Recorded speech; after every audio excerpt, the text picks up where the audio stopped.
first Assassin's Creed, and like all your thing was like your Steam gift thing was on my desktop, like, and I was like, your Steam gift thing was on my, and so I thought my game crashed, and so I was sitting there like, what the fuck? Oh, I'm so sorry. No, you're good. It didn't actually crash my game. It just minimized it for some reason. Okay, so now you can explain the game to me. Okay, so this is Monster Camp, known as the sequel to Monster Prom, and the point of these games is to romance one of the love interests, and to try to get them to go to, in the first game it was to go to prom, and in this game it's to go to the meteor shower with you.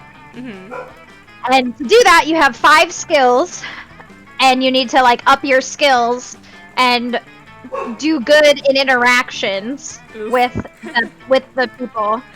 So there's a little bit of thinking involved. Like, you gotta be like, okay, so this option, I should probably be a little more bold, and I don't have enough boldness, so let's do the other one.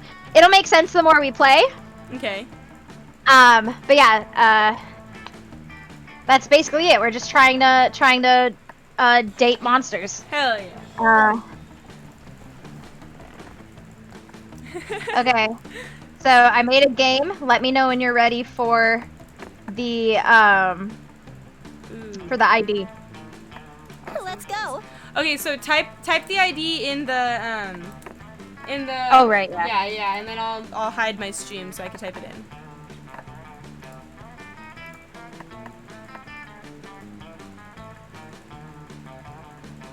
And I'm ready for the ID whenever you type it.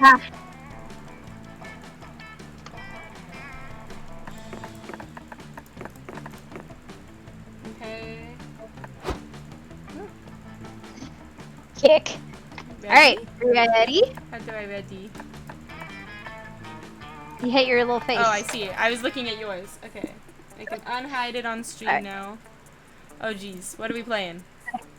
Do you want to play a full game, a medium game, or a short game? Up to you. I got like 4.5 hours, so. Alright, let's play a full game. Hell yeah. Camp Spooky. Alright, so it's a voice. It's a VN, a visual novel.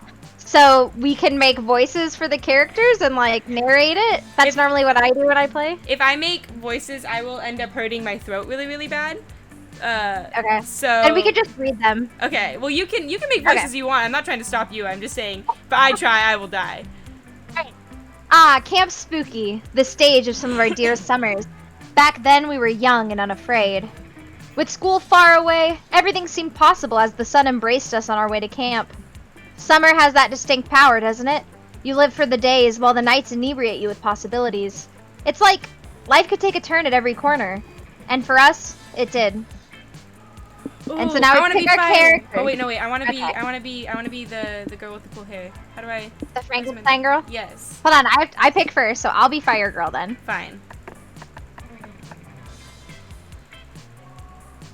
Are you doing your real name or are you doing a cool name? I'm just gonna do Key. Okay. Let's conquer summer. And then so in this game, in the previous Monster Prom, they had you do a quiz. Okay. To get your stats, but now this is how we get our stats. Just do random. So let's do random. Random? All right, let's do it. You got pocket so therapist. Those are the different stat things. So now you get to do your character. I'm gonna be Potato. How do I type my name? I want to be Potato.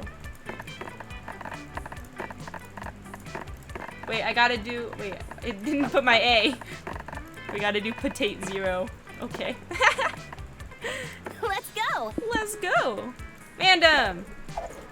Fake noble title. Canned brain. Hey, I have a noble title. Have you seen it? Yeah, you do, huh? Yeah, I have a little certificate up on my shelf.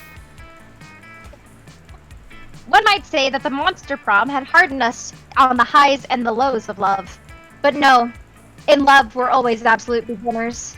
And summer camp was no different. No one talked about it, but the idea of a summer love loomed over our heads. Close to the last day of camp, there was a meteor shower happening, just 5 weeks away. Everyone knew that if you were into someone, you were going to watch that damn thing together. And so, a silent yet powerful pressure invaded us. It was the Monster Prom all over again. Everything seemed uncertain. Everything but one thing. Whoever we were asking on a meteor shower date, it was probably going to be one of the 6 coolest people on that bus. Joy Johnson Johima, 23, a badass witch who wanted to chill a bit after saving the world countless times. Aravi Mishra, 22, a hot-headed adventurer possessed by a curse who had turned out to be the most annoying roommate ever. Calcu Lester. We should start calling Lester that. Calcu Lester. Volume 1.1. A library computer who had become a sentient robot ready to experience life to its fullest. Dahlia Aquino, 20, a buff blue demon and warmongerer who had set her sights on conquering summer next. Damien LeVay, 21, a fearless demon with a taste for destruction and a love of fire. And Milo Belladonna, 23, a Death Reaper doubling as an internet influencer, and who was profoundly in love with life and all its earthly pleasures. The bus trip was long, and all of summer could be shaped by the first step well taken. So it was clear. It all came down to breaking the ice and causing a good impression with the right person. Time to break the ice! Ooh. Besides finding love, what's your main goal at summer camp? To be the very best at survival? To strengthen my relationship with... What? Marscophony? Okay. To be left alone just for once. To improve my understanding of living things. To earn all the Monster Scout badges. To level up as a person. Where's to get laid? Besides finding love! Getting laid is in that part! They're not necessarily connected, Kiana. To be the very best at survival. Your turn. What do you want to do? Level up as a person. Go click it. Oh, I didn't see. I thought you were still controlling it. Nope. In the corner it says your turn or not your turn. You want to be a master survival? Well, maybe if you're lucky I can pass some of my expertise on to you. I'm kind of a wilderness survival badass. I learned all about how to survive with no food or water when I got lost in the west wing of my dad's mansion for 3 hours straight. Got him. Stick with me, Key, and we'll survive the wilderness together. What if I want him though? Do you want Damien? I don't know. I kind of dig if you want to figure, if you want somebody, now is the time to say so. Oh damn! I don't know. I gotta meet them first. Keep going. Good question though. Do they have private bathrooms in the wilderness, right? I'm a bit of a shy pooper. Ooh, and you attracted Avari. Ooh.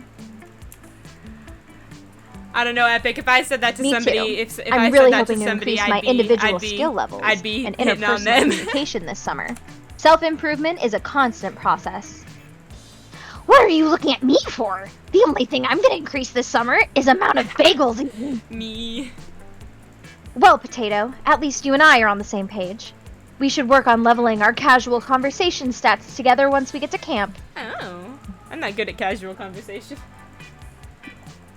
We only had 5 weeks left to woo our crushes and conquer their hearts. But as I already said, we were young and unafraid, and we were ready to start. Who do you want? When I played, because I played it last night with another friend, and I went after... I didn't mean to, but I accidentally got hooked on Milo. Okay. The Grim Reaper one. Oh, yeah. But then the game crashed, so I wasn't able to see the ending. But so I think I'm gonna go for Joy. Okay. The witch. I don't imagine how creepy it would be if it was a guy saying that to a girl. I mean, if you guys are good friends, it's not as creepy. But I mean, if you don't really know each other, then yeah, it'd be a little odd. Waiting for other players to join. What? Says I'm waiting on you. Why? Oh yeah, that'd be a little odd.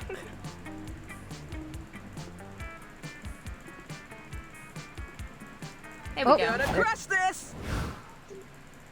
All right. So, depending on where you go, you can up different stats. Okay. So if I remember, do you want me to tell you what they are, or do you want to figure it out yourself? You can tell me basic things.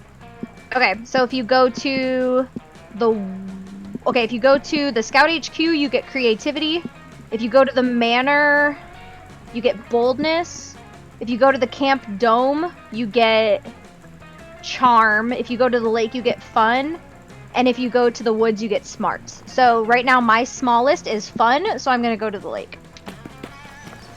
Before you go to the lake, you decide to make the most fun inflatable toy to float on that you possibly can. You combine many of your favorite fun things. Ice cream, tabletop games, watching your enemies fail, ducks. The resulting amalgamation is certainly interesting, even if it doesn't exactly float on water. You decide to name your toy Dr. Frankenfun. Or maybe you should name it Dr. Frankenfun's Monster? Just beholding the horror you've given gives you +2 fun. You find Damien standing on the pier, throwing matches into the water and saying some pretty creative swears. Soggy eel tits! I came to this camp to kick ass, start fires. But how am I supposed to start any fires when there's all this bullshit water here for people to throw on them? I mean, that's what I was thinking, but then I had an idea. I'm gonna set the lake on fire. That'll teach you to sit here being all wet and non-combustible. That's right, you fucking lake, I'm looking at you. And I'm looking at you because I intend to set you on fire. Oh, what? Why are you staring at me like that, you body of fucking water? You think just because all your hydrogen has already expended its volatile energy by reacting with oxygen, you're not flammable?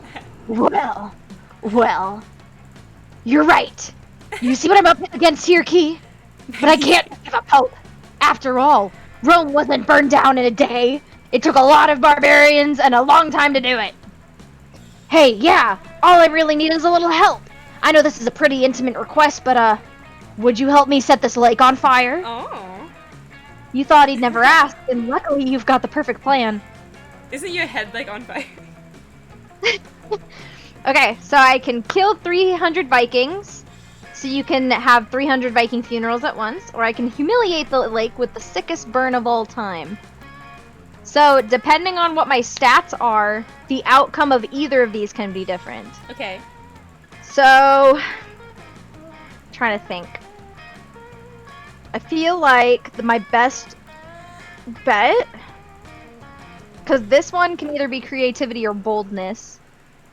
And if it's boldness, then I'm fine. But if it's creativity, I don't know. But, I think this one is smart. So I think this is the better bet. And then it'll tell you if you passed or failed the check. Yes! You mean in order to start a big fire, we have to do a big murder? Why isn't every plan like this? You and Damien put on your murder suits and go out a-killin'. You find a Viking melee already in progress and totally crash it. Damien, true to form, rides into the fray on a horse made of guns and starts crumpling up Vikings and feeding them to each other. The Vikings, for their part, do a pretty good job of eating all of Damien's bullets and shitting out battle axes. At the height of the melee, everyone is breathing fire, dunking each other in vats of acid, and grabbing tanks by the gun barrels so they can beat each other over the head with them. But all good things must come to an end, and eventually you pack up all the corpses of your enemies in a big sack and drag them back to camp. When you get back, you realize you miscounted. You accidentally harvested 312 Viking corpses. Whoopsie. Nice. We call that a murderer's dozen. Anyway, let's slap these bad boys on some long ships, fill them with flammables, and shoot flaming arrows at them until I'm so hard I can't stand up straight. Not so fast, growls a surly voice from behind you. You turn around to find an army of 9,000 pissed-off Vikings standing there. You think you can just drive your gun What am I doing? What was that? Okay, let me try again. You think you can just drive your gun horse, kill a murderer's dozen of our best fighters, and set them on fire? And not have a huge fucking party with us afterwards? This day just keeps getting better and better. You party so hard with all the Vikings that you almost forget to set all those corpses on fire. When the smoke clears, you've all learned a valuable lesson about murders. You gain 2 smarts and 1 boldness. Today You know, will Epic be a loved your fantastic accent. day. Thanks, Epic. Alright, and so now you can pick where you want to go. See, but I liked Damien, and now you're making moves on him. It's not that I'm trying to. He spawned there. I don't want Damien. I dated Damien enough in the last game. Alright, you can do the narrator for your scenes. Oh, jeez. That day in Monster Scouts, you all practice writing speeches in preparation for possibly being killed by a bear. You want to get your last words right. You decide to write a heartfelt poem dedicated to your favorite things in life. Monster Camp, the smell of rain, the bittersweet joy of watching the sunset for the very last time, and chicken tenders. This is me! Everyone is moved by your poem. You're pretty sure you can make the nearby bears cry. You gain +2 creativity. Tendies. Afterwards, you're very busy making a friendship bracelet, but spooky, when you see a Ravi power walking through your location with a look of fierce determination in her eyes. See, my problem with reading stuff like this is my speech impediment, so I tend to like read faster than I can talk. So if I fuck up, that's why. I can read, I swear. No problem. Okay, I slew the Dragon of Danger Mountain. I found the incredibly rare ruby that somehow grows inside of a tree, but only during the eclipse and only if you're leveled up. I tripped a jackalope and got the mouse's glasses back so I could trade him the seed for the bead and put it in the altar under the well after I drained it using the turtle. And I cleaned the Aegean stables and picked up Wizard Fart's dry cleaning. What's next? Huh, sounds like Aravi is having quite the day. You ask her why she's doing all of these random tasks. Don't get me started. She's doing side quests, helping everybody fight their enemies or find rare items, but she can't take the 5 minutes to find me a pizza from my side quest. I already told you, ordering pizza isn't a quest with high enough XP reward. We'll do that after I do one last real side quest for the day. Wanna come and help out Potato? 2 heads are better than 1. Well, she already has 2 heads. Hey, I thought I was your second head. I'm even keeping track of everything like you asked. Oh, great. Let's see what I have left. Robert the Robber should date Thomas the Raccoon Landlord. Hex, these are just shipping charts between all of my side quest prospects. 3 heads better than 2. What's your point? My point is, a list of who should fight and who should fuck and a flowchart of love triangles does nothing for me in terms of figuring out my next move. I can't fucking read. Well, all these side quests do nothing for me in terms of finding me a pizza. Look, if I have to power through all these side quests, I may as well add some drama through my shipping flowchart so it plays like some sort of telenovela in my head. Luckily for Aravi, evaluating Bunker's courses of action based on what stats they'll give you is practically the only thing you do. Looking at Hex's notes, it's immediately clear which side quest will unlock the ultimate goal, making Aravi smile. Oh, jeez. Helping the mayor to open a TikTok account so he can bond with his teenage son. Collect 10 turnips for the town's guard who's totally not using them to pleasure himself. Oh no. What?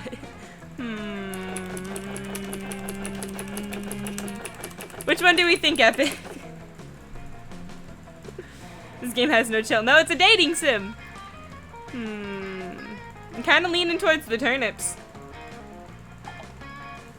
Do it. Want to see what Epic's... The second one's funnier? Okay, Epic agreed. There's an awkward silence and you wonder if you overdid it by adding the not using to pleasure himself part, which they all seem to realize meant he totally was. Okay, side note, Miriam, the thing that Miriam brought me, I just opened it. She went to an antique store, 'cause all she shops at is antique stores. I love antique stores. And saw this Japanese style tea set. Oh. And she got that for me for like a late birthday present, and it's so fucking cute. That sounds adorable. It's got like 6 different Zentangle designs all over each of the cups and the little teapot. Hell yeah. I'm so excited to use it. Sorry. You're good. I live for the scandal of it all. Guard X turnip OTP, let's go. As long as I get my loot and XP, I'm always collecting random shit for random shitheads and I've never questioned what they're doing with it. I'm not about to start now. It's easier just to assume it's innocuous. 60 ore here, 5 apples there, 2 gallons of lube and a leather gimp mask, a dragon cock, you know, just normal stuff. Let's go collect some turnips for stew, maybe. You agree to buy into this mass delusion and go get some very normal and non-sexual turnips. You give cheese to the psychic hog who tells you to fight the Gru in the dark before giving hot cocoa to the snake for a back rub, and somehow at the end you have like 600 turnips. The logic is convoluted, but it makes for a fun bonding adventure, and at the end of the day you find yourselves presenting the blushing guard with a fuck ton of turnips. Don't worry, we don't judge. Which vegetables you stick up your butt is none of our business. Oh no, says the guard, looking mortified. When I said romantic prospects, that wasn't a euphemism. I just wanted to build myself a nice turnip boyfriend to go on dates with. The life of the town's guard can get lonely. And lately, most social interactions just make me anxious. That's me. Good evening, turnip boyfriend. Don't you look dashing? Produce? For me? You shouldn't have. Thai food and a movie. I'd love to go. Is he talking for the turnip boyfriend too? Well, the turnip boyfriend can't talk for himself. You're so nice, Mr. Town Guard. I'll always accept you as you are, and I'll shower you with unconditional love and omega-3 fatty acids. I live for the plot twist of it all. Shockingly, I think the butt thing would have been less bizarre, but this is somehow actually pretty cute. They're a good couple. Hey, Potato, since you're the one who suggested it, maybe you'll be my turnip date one day. Blah, blah, blah. The mere suggestion gives you turnip plus 2 charm and turnip plus 1 smarts, which thankfully work just like the regular stats. Alright. Everybody chooses a song. Say your choice out loud to the other players before clicking. Revenge Ready? by Captain Sparkles. Okay. I'll pick Let It Go from Frozen. Player orders which song is most likely to form a government mind control in disguise. Start debating now. Okay, 100% revenge. Like, obviously the creepers are the government mind control and they're trying to stop you from overthrowing the government, and that's why he's chasing you down for the whole song.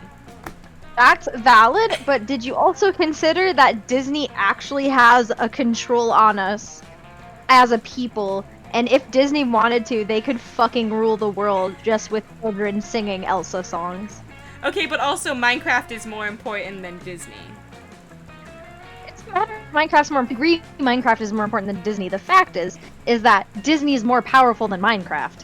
I don't know, man. Have you seen the kind of dedication people put into their Minecraft worlds with the big ass cities they build? Have you ever seen anyone put that much time in a Disney game? I don't know, man. Have you seen, like, people spend thousands of dollars a year just to go to the Disney park alone, not even talking about merch, movies, all that other shit. I don't know where else to go with this. Epic is siding with you. Epic's siding with me? Epic is siding with you.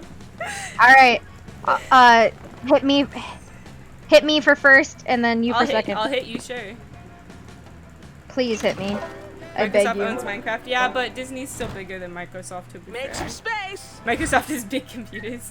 That is valid, too. I should have gone there. Turned it in too fast. You just went to the... I just went to the Scout HQ. HQ, didn't you? Yeah. Okay, I'm gonna go there. That day, there's a guest speaker at the Monster Scouts HQ.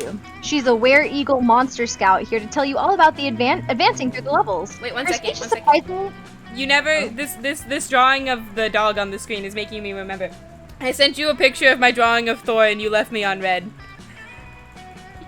When? When you were at Jose's house, you opened it. I got a new sub. I'm gonna be honest, when I was at Jose's house, I was mad drunk. That's how I explained it, because everyone in chat was asking how it went the next day. So, somebody subbed and they didn't want their name on the board. They wanted me to draw a picture of Thor. So I drew a picture of Thor and I sent you a picture and said who did it better, and you left me on red. Wait, do you still have the drawing or the picture? Yeah, it's still on the board. Here, I'll Snapchat it to you again. Yeah, okay. Yeah, I don't have your stream up because my computer's Yeah, I know, you're being- good. Microsoft is about 10 times bigger than Disney? I did not realize that. All I know, like, okay, wait, you have to look at everything that Disney owns, though, because they own, like, hella just random brags. Like, I'm pretty sure they own, like, Kellogg and shit. So you Oh can't- wait, okay, no. I do vaguely remember seeing this, but I remember I was confused and I was like, what? That's my But, drawing of Thor. Honestly, I think you beat me, yeah. Epic is looking up all the facts about Microsoft and Disney now. Okay, you can continue. I just wanted to bring up Thor again. No problem. Her speech is surprisingly interesting. She started out at Camp Spooky just like you and worked super hard to earn every single badge. She also hints at some possible foul play, including her murdering a higher level scout and wearing her skin as a disguise in order to advance through the ranks. Sure is inspiring. You're too busy flirting with your friends to dedicate that kind of time to Monster Scouts, but still, her speech instills you with true creativity. You link up with Damien afterwards. Ugh, I don't want Damien. You keep making moves on my mans. I'm making moves. He just appears. He's making moves on me. Back off my You linked up mans. with Damien afterwards. He told you Coach wanted him to dig a latrine, and he could use a hand. There you are, Key. Thanks for showing up, but I think I figured it out. I didn't know what a latrine was, but it sounds French. So I made an educated guess and buried landmines everywhere. You look at him perplexed. The French didn't invent landmines, you tell him. What? They didn't? What the fuck is the point of the French then? Stop bellying those landmines on my property. You're dangerously close to exceeding the state of California's recommended landmine maximum, and I don't need that paperwork. Your land? What the fuck are you talking about? I've carved my name into every building here, and most of the campers. Sorry, kid. Not actually sorry, I'm evil, it's just an expression. But Camp Spooky is a mine now. Here's the deed. What? No! You can't buy Camp Spooky. This is the home of some of my most treasured memories. Also, all my landmines. Your memories and explosives will have to find another home, Sonny. This is shopping mall country now. That blows out our balls. Shopping malls are useless. Why build one here? Kiana is good at On voices. the contrary, shopping malls still have one very important use. Making summer campers like you absolutely miserable. Now if you'll excuse me, I'm off to spill some oil in the Pacific Ocean and blame it on sea otters. I'll be back with the bulldozers this afternoon. Toodles. Fuck this. We can't let that colossal wiener bulldoze our beloved camp. I was planning to bulldoze our beloved camp. There's only one way to fix this that I will accept. Crime. The secret ingredient Come is on. crime. Help me think of an act of vandalism so heinous it'll scare that dweeb away for good. I got this event yesterday, but I don't remember what stats did the thing. So salt in the soil so no shopping malls will ever grow here again.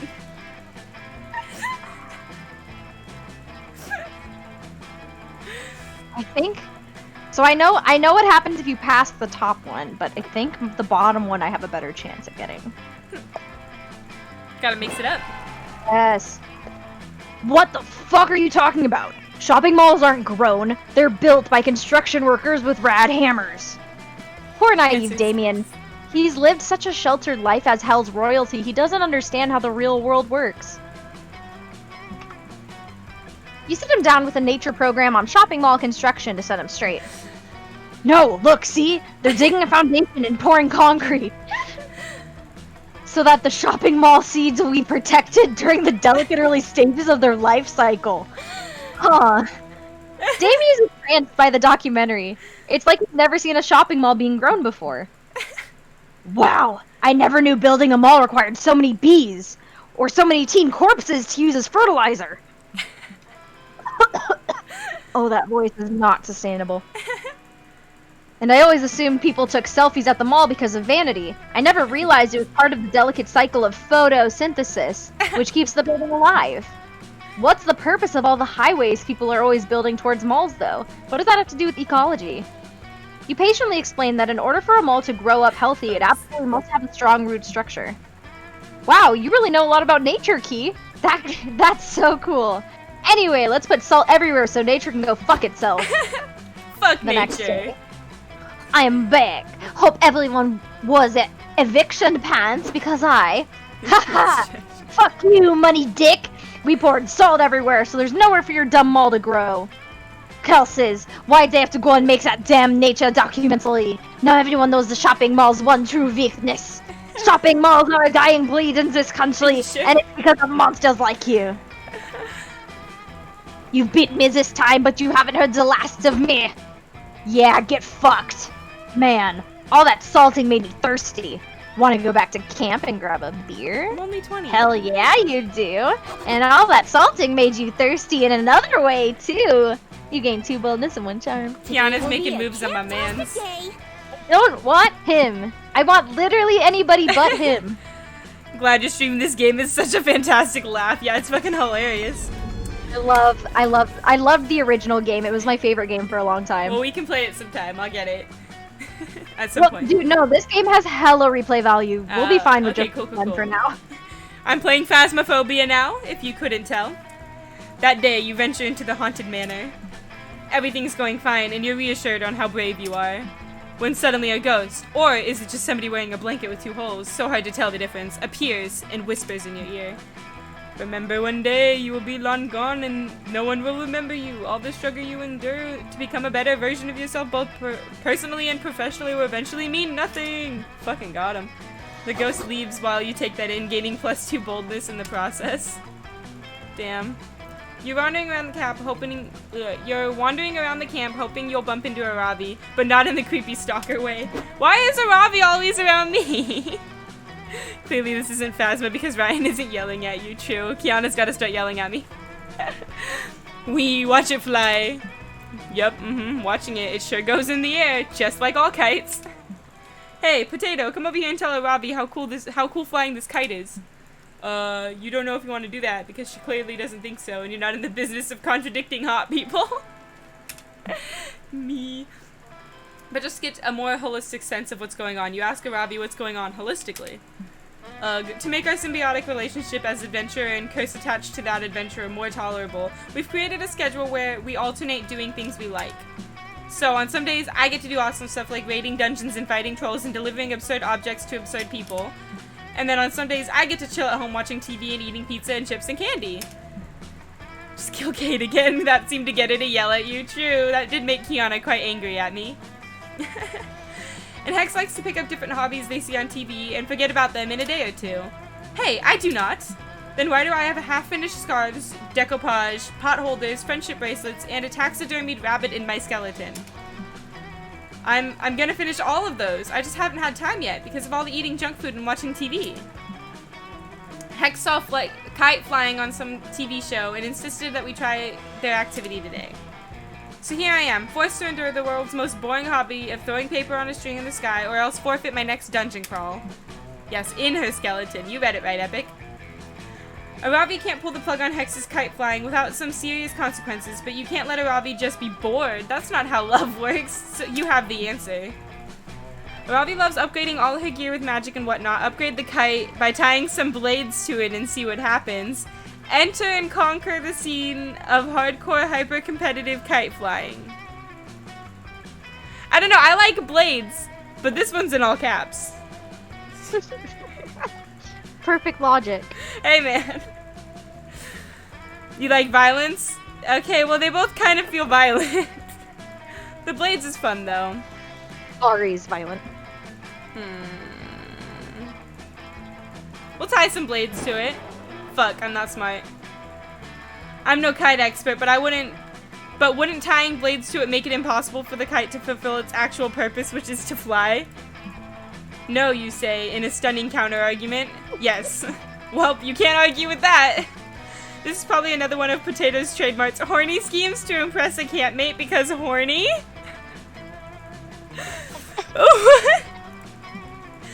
And you really can't argue with that. Potato is just throwing out random ideas that a Ravi might happen to like based on her interests. Whoa, Potato. Do you really think one of my interests is just blades? Just like putting blades on random things? Well, that's one of my interests. I did Google it. There's nothing explicitly, like, there's no explicit nudity or anything in the game. They just mention sexual things. So it is okay for stream. Yeah, no, they mention a lot of sex. Yeah, they mention a lot of sex stuff. I did put a filter on it, so it's actually going to be a little bit less than normal. But I only put a filter on the sex stuff. Because Fine. It's definitely not. No, I'm not saying for you bad. I'm just saying to make sure it's okay for stream. Yes, No, I know. Yeah. Yes, I have blades for fighting, and my blade helmet for wearing while fighting, and my blade boots that I can stab people with when I kick them while fighting. And some things are better when you add blades, like Roller and Bay. Oh, Beyblade. Beyblade.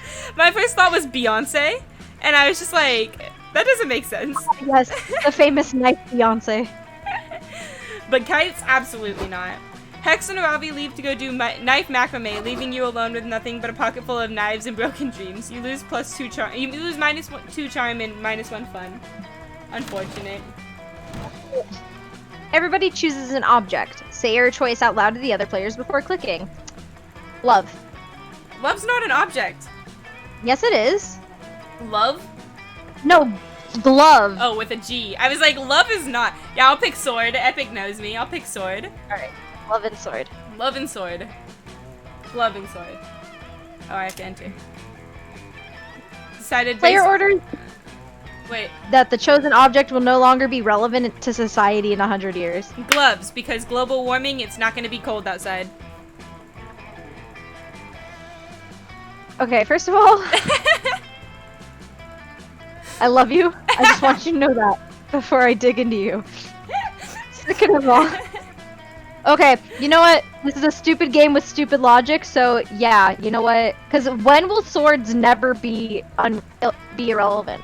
Exactly. Swords are Swords are always relevant. like super important because you can always just stab a bitch. And like if you walk around with a giant sword like the ones I have, no one's gonna mess with you. Okay, go ahead and pick yourself for first. So now next round you'll go first. Very important for knighting people too. True. Alright, so where do you want to sit? So if you want to change characters and you don't want to do Avari, now is the time. Yeah, go ahead. My boy. You notice something strange. Damien isn't fucking with the campfire at all, and Milo is looking at a phone other than their own. You gotta get a closer look. I just don't get it. I'm putting my heart and soul into this YouTube thing, and I'm not getting any responses. Is there something wrong with my videos? Are they no good? No, of course not, of course not, darling. Your content is I almost said fascinating. Fantastic. Especially this one here. Cut crease with the blood of your enemy's prom makeup tutorial. So fetch. It's your demeanor that's the problem. You need a complete personality rebranding, and completely overhauling other people's personalities is what I do best. For example, perhaps instead of opening your videos with "What's up, noobs? Let's fuck up some foundation," you could say, let's put some of that inner beauty on the outside. That sounds really stupid. But you really should be scripting your videos to be more watchable. Oh, yeah, side note. Damien, his dream is to be a makeup artist and hairstylist. Oh. That's random. It is. That's who he is. He's the Prince of Hell, and he loves war, he loves setting shit on fire, and he loves doing people's makeup and hair. This does not fit his MO at all. Why not give your followers a cute little name? That way they can identify with you and bring in more individuals to watch your channel, like a hive mind. Hive mania. I'm stupid. Maybe you could call them Damiacs or La Very Obsessed with Makeups. Just make sure it's short enough to be used as a hashtag. That's what really gets the ball rolling. What about the fuckholes? That's what I've been calling my viewers all this time anyway. But that doesn't sound very advertiser friendly. Who gives a shit? Look, Milo, I know you're trying to help, but all these ideas are super uncool and not metal at all. Hey, I'm helping you get subscribers, not act like a little red punk. People don't like metal, they like being reassured that their insignificant existences have value. Is Irish potato short enough for hashtags? Yes. It's vital to mortals to find communities that feel important before they die. That's what influencers are for. Great, thanks Milo. That got fucking dark. Maybe now is the time for you to offer one of your patented, unsolicited ideas on how to boost Damien's channel. Ooh. You should take inspiration for your brand from a more successful brand like Milo's. Just try to be more like Milo. In the end, you can't spell Damien without Milo. I feel like you can. You want a brand that spells metal? Forget about online branding and go back to offline branding with the branding iron. Well, I don't think I should tell him just to be like Milo. Because he doesn't want to be like Milo, because he's like, that's boring. Could be mean. No, I don't think it's mean. I don't know. I think I want to go with this one. Yeah, he loves it. That makes absolutely no sense. So, who needs sense when you have a branding iron?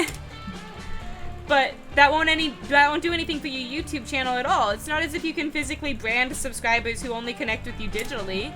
Hey, check it out. eBay's full of branding irons. Looks like some slaughterhouse just went out of business. Fucking noobs. Your loss is my gain. Last I checked, people don't particularly like being branded on their naked flesh. Holy shit, this one brands the shape of a skull and crossbones. Wait, there's one that just says fuck you! Damien, are you even listening to me? What? No, fuck off. I don't even know you were still here. Clearly aren't you taking my advices seriously at all. You're right, I'm not. Fine, I'm leaving. Cool, bye. No. It's okay, I like Damien. But if your channel goes downhill because it turns out people aren't into being branded, don't come crying to me. Ha, I just bought a branding iron off eBay. I'm never gonna have a reason to cry again. Milo leaves in a huff. Damien immediately turns to you and starts discussing logo designs for his new branding iron. I like the idea of the fuck you one. It's a very fun bonding experience, and hey, maybe when his order ships, you'll get to be the first person Damien brands as his own. Oh! Since women who truly embrace the gospel of the Geneva suggestion, not the Geneva Convention. Let's start a campfire. Alright, who do I... Yeah, let's get it started with Joy. You're scouring the ground for any dropped s'mores or lost wallets or other fun paraphernalia for you to take, like some kind of horny young adult vulture. Oh. But instead of finding any of that, you find Dahlia and Joy having an argument. The most fun thing of all. Dahlia Kino. God, I love her. Okay, Joy, I'm ready. I've been prepping for this all day. Lay it on me. Lay what on you? Whatever you want. Coven test, of course. Ugh. Oh, Hecate, help me. I know I'm gonna regret asking this, but what the hell is the test? Don't act like you don't know, silly. It's the test for me to join the Coven. I've been prepping for this harder than I've ever prepped for anything. I spent like 20 minutes studying. Ugh. Dahlia, I've told you a million times. The Coven does not work that way, and you cannot join. Period. Oh shit, I'll be right back. Oh, okay. Now we just chill. So Epic, which character do you like so far? Are you still cool with me going with Damien, the murder boy? I'm quite liking the murder boy. Ugh. Why didn't I do well on my test? I studied a ton, a whole 20 minutes. Yeah, murder's cool. Yeah, we like Damien. He's the big freaking set everything on fire. And remember, at this channel, murder is awesome. In the game, of course. Where's my dog? Oh, Chloe's just chilling. I don't know what to talk about. I'm just kind of waiting. I got another pumpkin from Cameron, and it's got like a little like spot on it, and it's like... He seems like the kind of person who would enjoy these streams. I don't know like if I should draw on this one, because I kind of want to decorate more of the pumpkins. And if I should, what do I draw? I'm not a very good drawer. But I am excited because I start my new job a week from tomorrow. One of my roommates has jack-o'-lanterns and one rotted out completely. Draw a potato. Yeah, me and my dad just carved pumpkins the other day. And Thor decided to eat a piece of mine. It was literally up on the table because we hadn't put it outside yet. And he literally jumped up and like took out a piece of my pumpkin. Because he's a butt. Yeah, you are. Big brain. We were like, okay, so like, he literally, okay, I don't know how to explain it. It's like, I did like this little like ghost kind of holding like a scythe in one hand, and it's not like in the other hand it's holding a little mini pumpkin. And like, he broke off the part where it's like the ghost's arm with the mini pumpkin, and like took it into the living room. And you could tell that he didn't like it very much because he didn't finish eating it. Like, he literally like chewed on it a tiny bit and then just left it. Like, hey!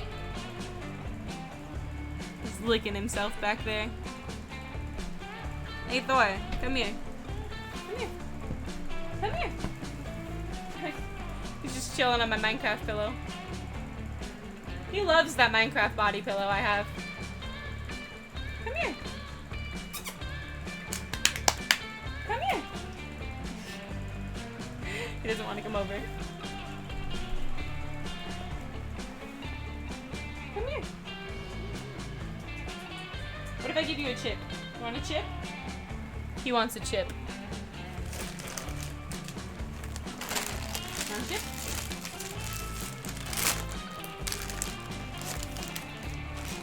He loves my Minecraft body pillow. You gotta come here to get the chip. There you go. Other hand. Speak. Speak. No, like a big boy. Speak. No, that's not big enough. Speak.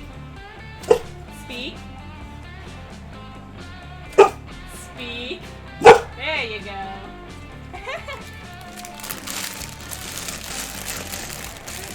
He likes to do little tiny little woofs instead of his big boy speaks, and he knows he has to do his big boy speaks if he wants food. Good boy.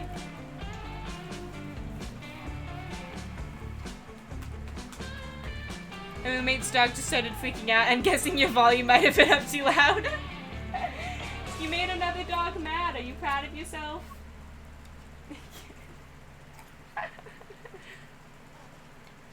How you doing, boy? What's in your ear, Woody? What'd you do to your ear? Why do you have a cut in your ear? He's got like a tiny little cut in his ear.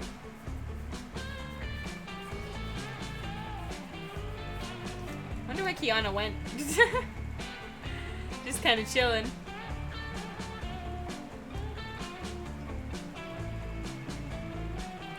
You good boy?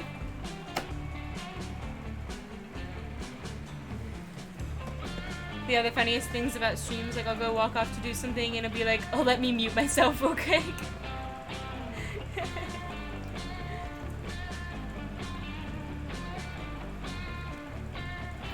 You a good boy? Are you a good boy? No, you're a shithead, aren't you?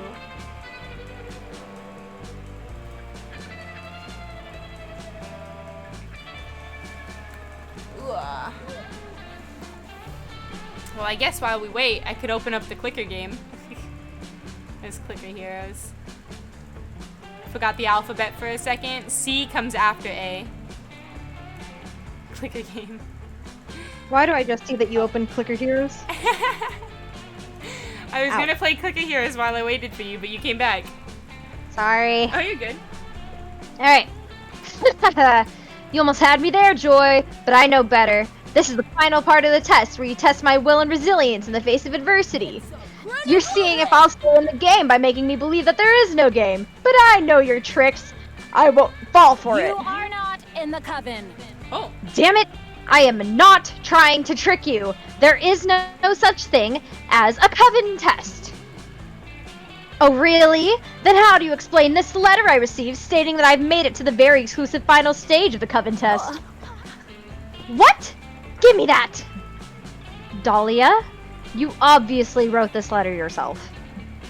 Nuh-uh! It's totally legit. It was delivered to my tent by a magical raven this morning. Enough of this.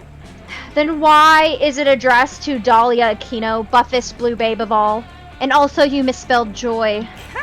No, I didn't! Your name has always had a silent D. Joyed. Dahlia, I'm sick of your shit. This letter is meaningless and you are not taking a coven test because there is no test. Yep, gotcha. So there is going to be an oral section of this test. Also, is it cool if I mark my answers in blue glitter pen? It's the only writing utensil worthy of me. There's no way this argument is going to end anytime soon. Obviously, Dahlia isn't going to let go of this test thing. So what's the truest test to entering the coven?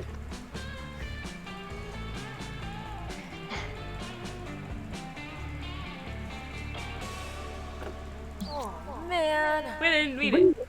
Oh, it was, Dahlia, if you want to join the coven, you need to spend 30 years as a hermit. Wait, is that true? Yep, totally true. I did it and so did Hope and Faith. It was difficult, but we persevered in all the name of the coven or something. I see. You know, it honestly makes so much sense. Spending 30 years as a hermit would be the perfect test of coven resilience. The coven isn't about flagrant displays of strength and sexiness, though I do bring those to the table. It's about hard work and doing things no one else has the strength to do, like living as a hermit despite it sounding like a really stupid idea. I need a break. Sure.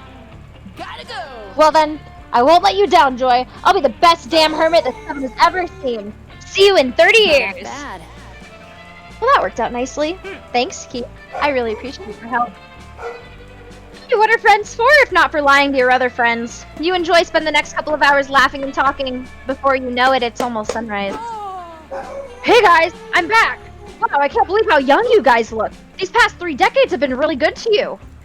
In any event, I'm happy to report that I'm back and Good ready to job, join the Anthony. coven. Stop jumping on What? your fucking bed. But you've only been gone for 7 hours tops. Are you serious? Fuck, being a hermit is so boring. I could have sworn it was at least a decade. There's no way I can do this. I can't spend 30 whole years living in the forest and eating wood and... Wait, eating wood? Why were you eating wood? Because that's what hermits do. Duh, like they're... You will get the show canceled. Ollie, are you thinking of termites? Oh damn, I think I was. Silly me. Thanks for setting the record straight. So if termites are the ones that eat wood, hermits are the frogs who cheat on their pig girlfriends by having a giant man stick his hand up their asses, right? Yes. What? Oh god, no, Dahlia means Kermit. You may need to explain to her how puppets work. Well, at least you need to spend the evening getting cozy with Joy. You'd endure any weird sexual Muppet conversation to have that experience again. Why does Dahlia dress like exactly like me but look 10 times better? That's who you need to be. Gotta get Everybody chooses an animal. Duck. Panda. Player order is decided based on the likelihood that said animal knows all the secrets to the universe but isn't telling anyone. 100% pandas. They're What Asian. are you talking about? They're Asian. No. And everyone knows all knowledge comes from Asia. No. No. Yeah. Ducks. Okay, have you ever heard of that fear that somewhere there is a duck watching you? No. It's God. God is a duck. So ducks know all the secrets to the universe, but just aren't telling anybody. It's part of like the birds work for the bourgeoisie, except ducks specifically are like angels from heaven. You see, I'll give you that ducks know government secrets because they are a bird as well. But pandas know all the secrets of the universe. Because pandas, like, you just look at them and you're like, that bitch knows too much, you know? Like, no one can get away with eating all that bam fucking boo, you know? They're actually just celestial beings that were just dropped in here. And they just kind of roll around and do whatever the fuck they want, because no one's gonna mess with them. They know everything. Epic, I think we need some help here. No, we don't want to read what Epic's saying. Is Epic agreeing with me? No. No. I swear to God, if I open your Twitch. No. We don't need to read Epic's chat. Well, I think we've come to a standstill, so maybe we should random it. He's voting for you. That's why Of course he is. Because I'm right! Ha! Where's my mouse? Oh, I clicked out of the game? Oh. I can't even click on you.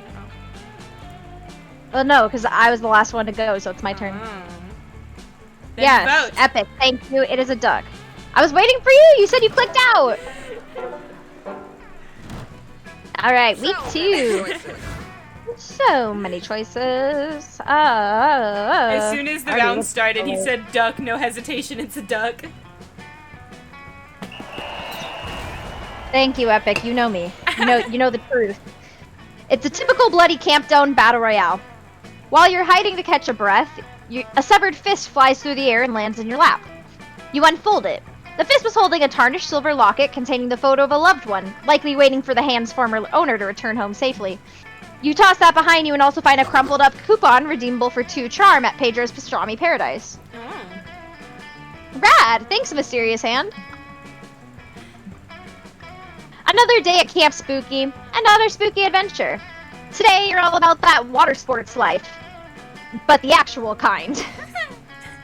God damn it, Damien, go away. Somebody Oh, man, I hands on my can't- fucking man. Don't want him. Oh man, I can't wait to get in those lake shallows for some sweet waterboarding. Basket, perhaps he means surfing, or even boogie boarding, but Epic, do you not know I what said the what other I kind meant. of water I meant sports what I is? said. Now to just find my shackles. Pass me my It's a bag, will you? fetish. Ugh, it's so hard to find things in here. Hiking boots, reflective jacket for night murders, extra underwear, bazooka, sunglasses for day murders, club, large club, huge club. Wait, I didn't pack this. Ugh, my dads must have snuck this in. They're so worried about me. They act like I don't know anything. Also, what the fuck is this thing? Wait, Tell us yeah. what it- So, Yep. when you said the other kind of water sports, Epic in chat was confused, so I muted and I was like, Epic, do you not know what a water sport is? And he was like, no. And I was like, it's a fetish. And then you immediately see in chat, I regret having Googled this. Epic! Oh no. Continue. You tell him that it's a cheese grater. Because it's a cheese grater. A cheese grater? Nah, that doesn't make sense. Why would you grate something that's already grated? My dads are super smart and cool, so if they put it in my bag, it must be for a good reason. Maybe it's for bludgeoning a specific type of monster, similar to a bugbear bludgeoner or a kappa bludgeoner. It could be for zombies or Jinn or Frankenstein's monsters or the embodiment of fear itself. I should just hit people in the head until I figure out who's supposed to bludgeon. Oh. Oh no. Maybe you should suggest an alternate use for the cheese grater that isn't bludgeoning you, but also isn't grating cheese. It's very expressive back scratching. Abstract modern art. That's just gross. Well, I'm glad to have taught you something today, Epic. Educational stream.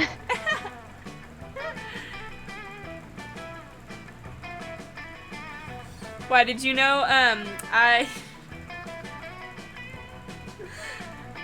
Okay, I don't feel like anything I answer is a good answer. I used to play Honeycam Studio, which is about fetishes. I love Honeycam. Yeah, dude, Honeycam Studio is so fun to play, and like Ryan always made fun of me because it's like an extension of Honey Pop, and I'm like, no, I played it because I like the clicker games.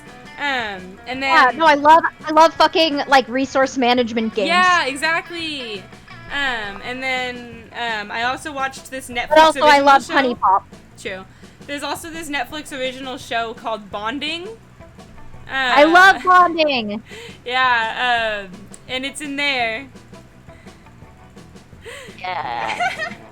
Just a little bit. Fucking knowledge. Anyway, it's abstract modern art for use in case of an abstract modern art emergency. Damn it. Abstract art? Don't be stupid. My dads are the king and other king of hell. Oh, shit. I accidentally hit it. My bad. They're coming! They're coming! Oh god, save yourselves! They're coming! Polly, are you on super shrooms again? Super shrooms? No. I mean, yes, but that's not the point. Yeah, Polly is a, like, drug addict. A pack of wild art critics has invaded the camp. They're horrible. All square glasses and skinny scarves. We're dead, bros. Dead. Everybody hold really still. Maybe they'll think we're a performative art piece. Damien poses, lifting the cheese grater aloft. The rest of you gather around him, creating a beautiful tableau vivant. The art critics come looping over the horizon, running on all fours, foaming at the mouths of their bleached hair flops in the wind, and their thick glasses jostle. A single tear of terror trickles down Scott's cheek, but the art critics don't notice. They're too busy sniffing the cheese grater. Then slowly, they attack. The derivative nature of this piece is really grating on my nerves, says one critic. The pungent odor comes from not just the cheese grater, but from the death of the Renaissance ideal of beauty and revolution in art. A good cheese might pair well with wine, adds another, but you would have to drink a whole bottle to tolerate this mockery of statuary. You can't stand by any longer as the critics maul your friend with their words. You try to speak up and defend art as in the eye of the beholder, but then they stop verbally mauling Damien and start physically mauling you. Who knew that these weary, bi-speckled men in their 50s and 60s would have such strong jaws? Having intellectually ripped Damien's art to shreds, and literally ripped part of your body to shreds, they retreat back into the woods. You lie there in agony as your three friends break their poses. Oh my god, are you okay?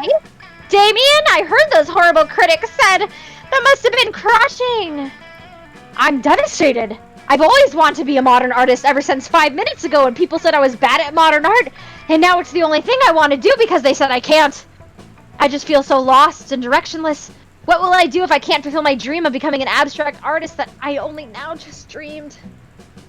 You're not directionless. You're at Camp Spooky, and I can tell you exactly where north is. Here, look at my compass. Scott, Polly, and Damien head north. Luckily, a band of friendly squirrels finds you and brings you to Camp Nurse Chupacabra, who fixes you up, but not before you lose 2 boldness and 1 fun, and tons of blood. Let's go. Okay, where do I go for fun again here? Fun is the lake. The lake. Ooh, look at me! That looks so cute. God, I love the art of this. You decide to bring a metal detector to the lake that day. You scour the beach for buried treasure. You find a keychain, a tin box of stale cookies, which you eat anyway, a glowing chalice that the Knights Templar come to confiscate for some reason. But best of all, you manage to find some genuine silver-plated +2 fun. Score! Oh my gosh. You meet Aravi and Hex afterwards for some yoga, and are shocked to discover that it is actually yoga.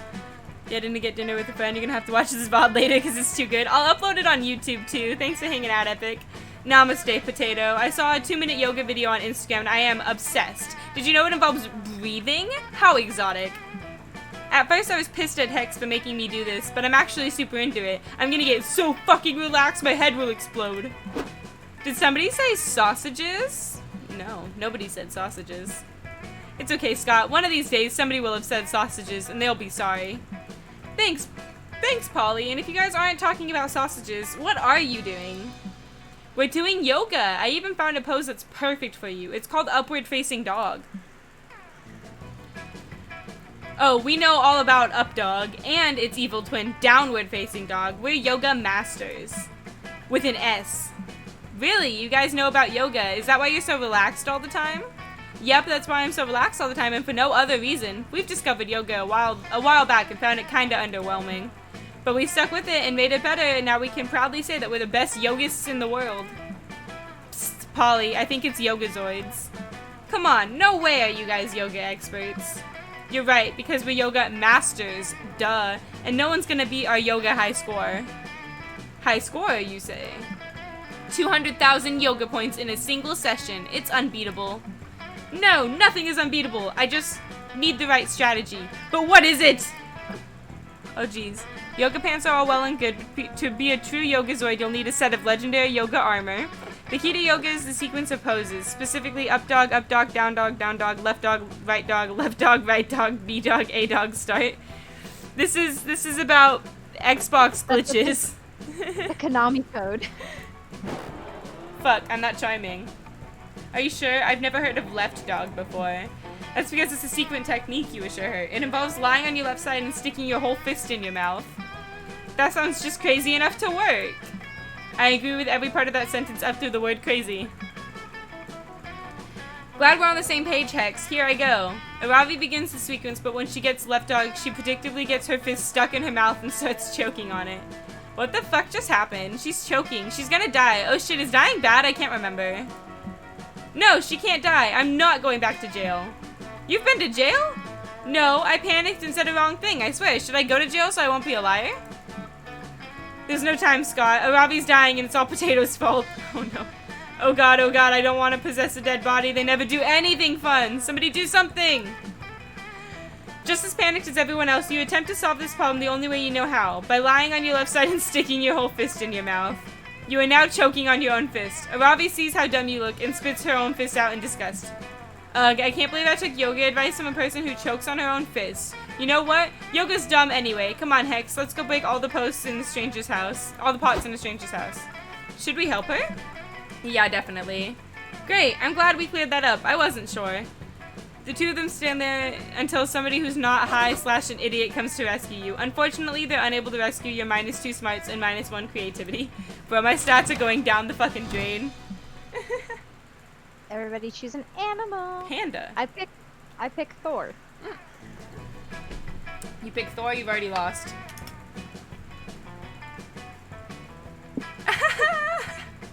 Player order decided based on how fucked up you would be if you were raised by a group of said animal. If you were raised by a group of Thor, you would be pretty fucked up. Yeah? So I win. But at least Thor is more competent than a group of pandas. Because, you know, all pandas do is roll around and eat bamboo and fucking sleep. At least Thor... I'm sorry. Weren't you the one who was just arguing that pandas know all the secrets to the universe? Yes. But that doesn't mean they share them. Okay, please tell me how fantastic my life would be if I was raised by a group of Thors. Cause see, at least with Thors, you get constant affection, you know, but a little less than constant. You get affection, you get cuddles, you get kisses. He likes to go on walks, so you get to stay active. You know, like there's structure in your life, unlike pandas, who you just do nothing all day. You just fucking sleep and lounge around and eat some bamboo and don't do shit, you know? See, but I think that you're wrong. And why is that? Because if you were raised by a group of pandas, then you would not only be a martial arts master, because everybody knows that pandas are martial arts masters, because they're from Asia, but you would get to be the most dangerous creature on Earth. Pandas are the only carnivorous animal that choose to not be carnivores. That is the most metal fucking thing ever. To be raised by a group of pandas is fucking radical. And by extension, you become fucking radical. Thor is not radical. Thor is radical as fuck. Thor is lazy. Thor is a good boy, but a lazy boy. I don't know what you're talking about. He's not sleeping behind me right now at all. Hey, bitch! Wake up and defend yourself.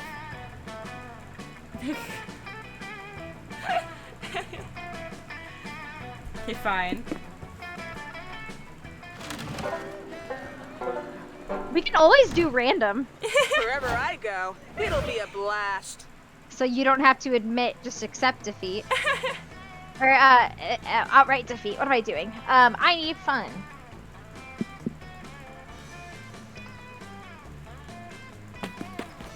You spend the day playing in the lake. Everything is fun until you're mesmerized by a strange song.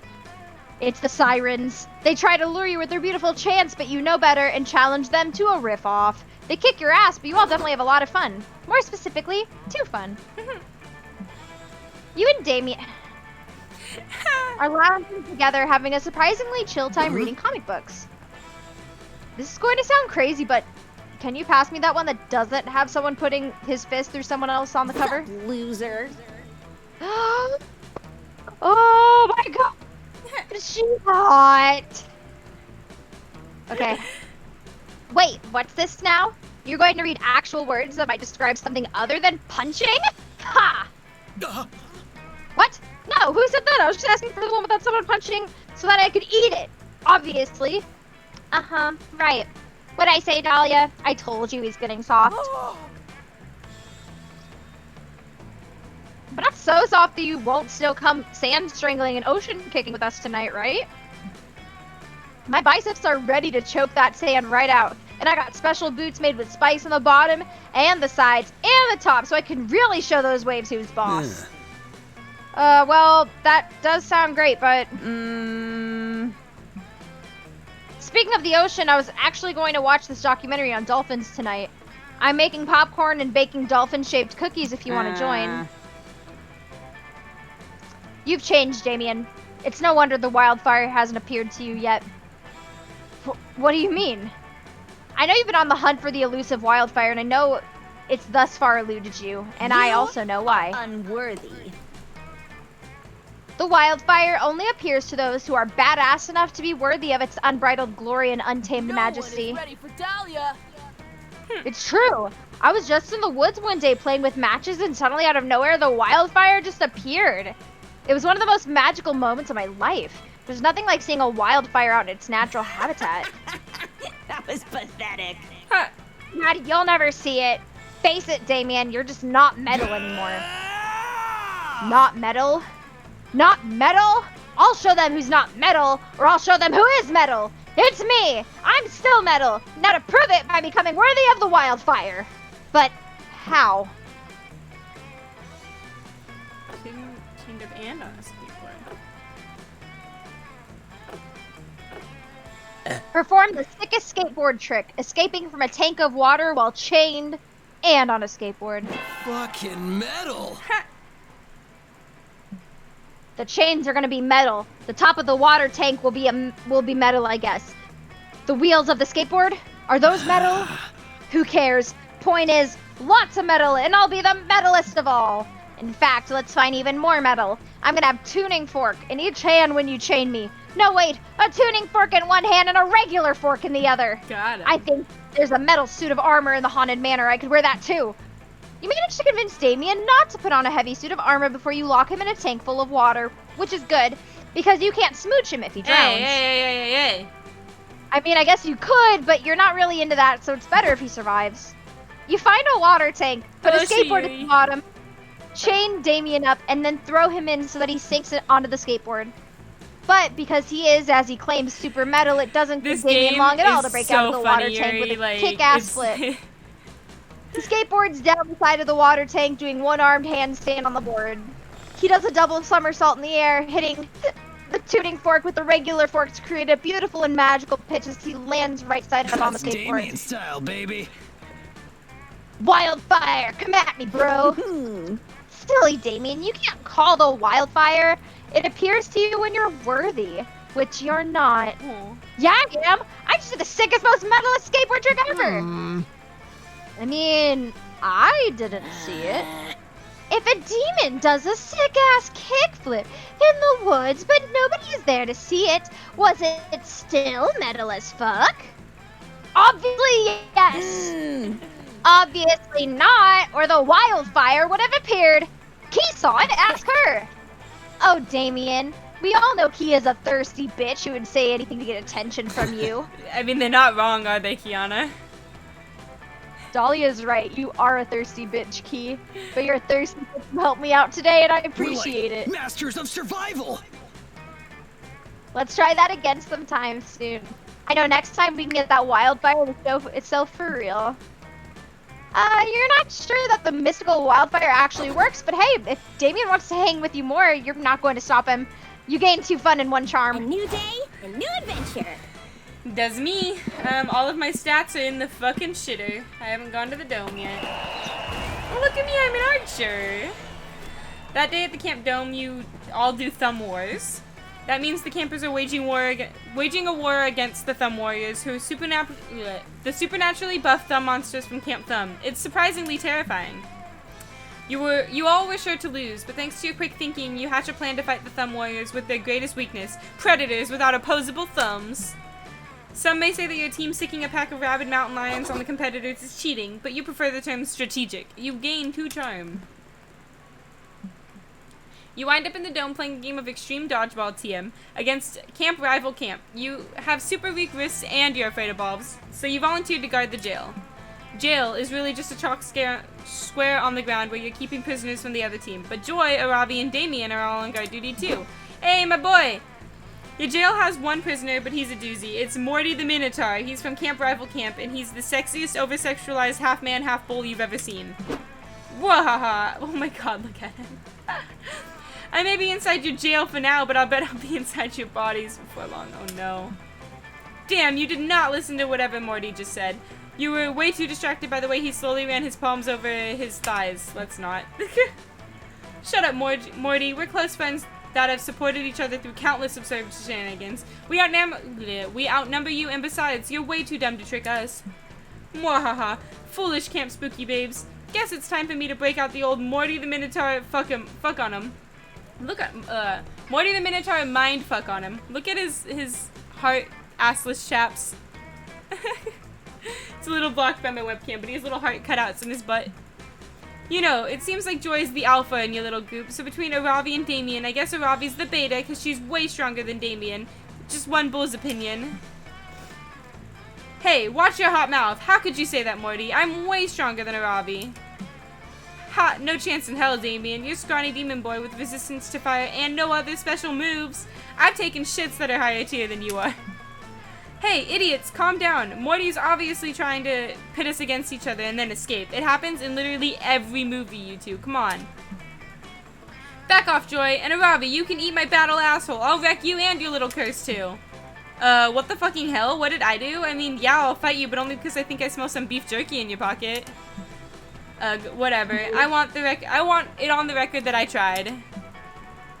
Their minds are like putty and my thick, girthy hands. Now for the climax of this encounter. I hate his poses. Hey, Joy, let's ditch this dumb game. If you get me out of this prison, I'll give you a backup while you read in perfect silence. Okay, that's kind of tempting. Morty's divide and conquer strategy is working. Find a way to resist his mind games and restore peace and trust among your friends. This game of dodgeball depends on it. When times get tough, you can always bring people back together through an emotional flashback montage. Forget about your differences and focus on one thing you all have in common: having a skeleton inside your bodies.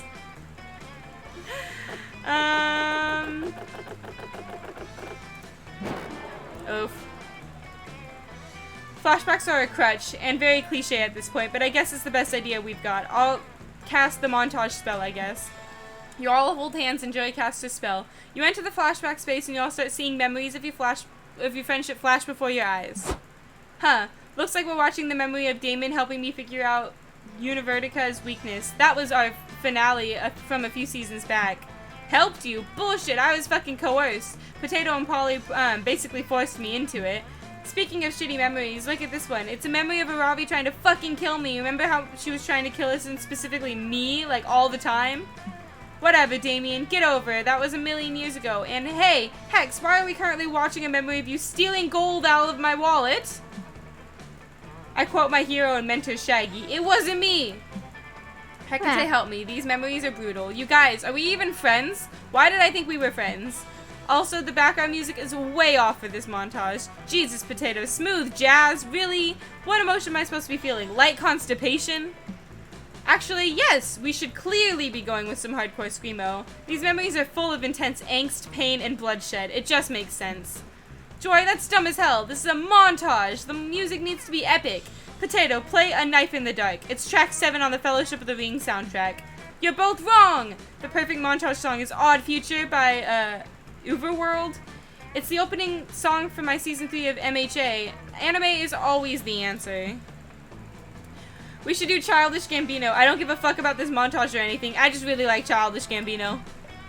Your friends argue over your terrible taste in music until the montage spell ends. As soon as you gain consciousness, you realize that Morty has escaped. Shit, who saw that coming, am I right? Well, at least you have your memories to comfort you.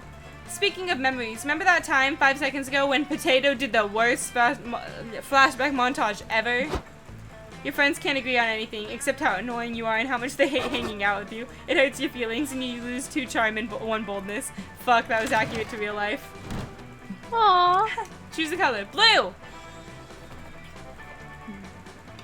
Orange.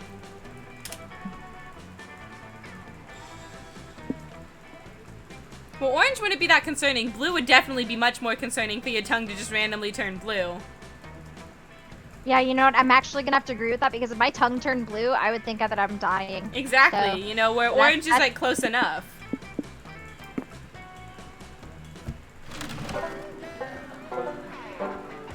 Campfire. I aced this. Where's my boy?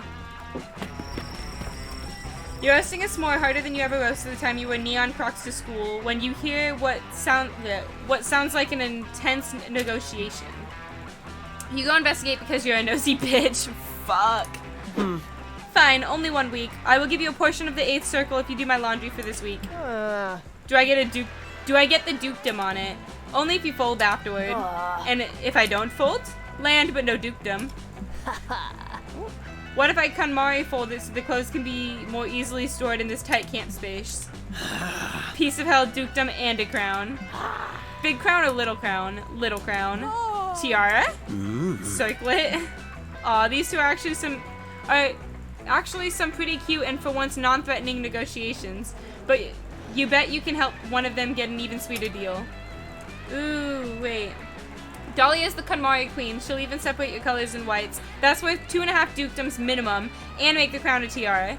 The ancient dukedom of Brogdar produces the spiciest wine in hell. It's worth 1 load Damien's laundry and a bag of barbecue chips. Easy. This feels like Damien's. Yeah! Hell, 300 years in the future, a world-weary traveler escapes cold winter's night by ducking into an otherwise empty tavern. The wise, gruff but friendly barkeep pours the traveler a mug of ale. The traveler says he's en route to the dukedom of Dogdar. Ah, my How? hometown. Oh.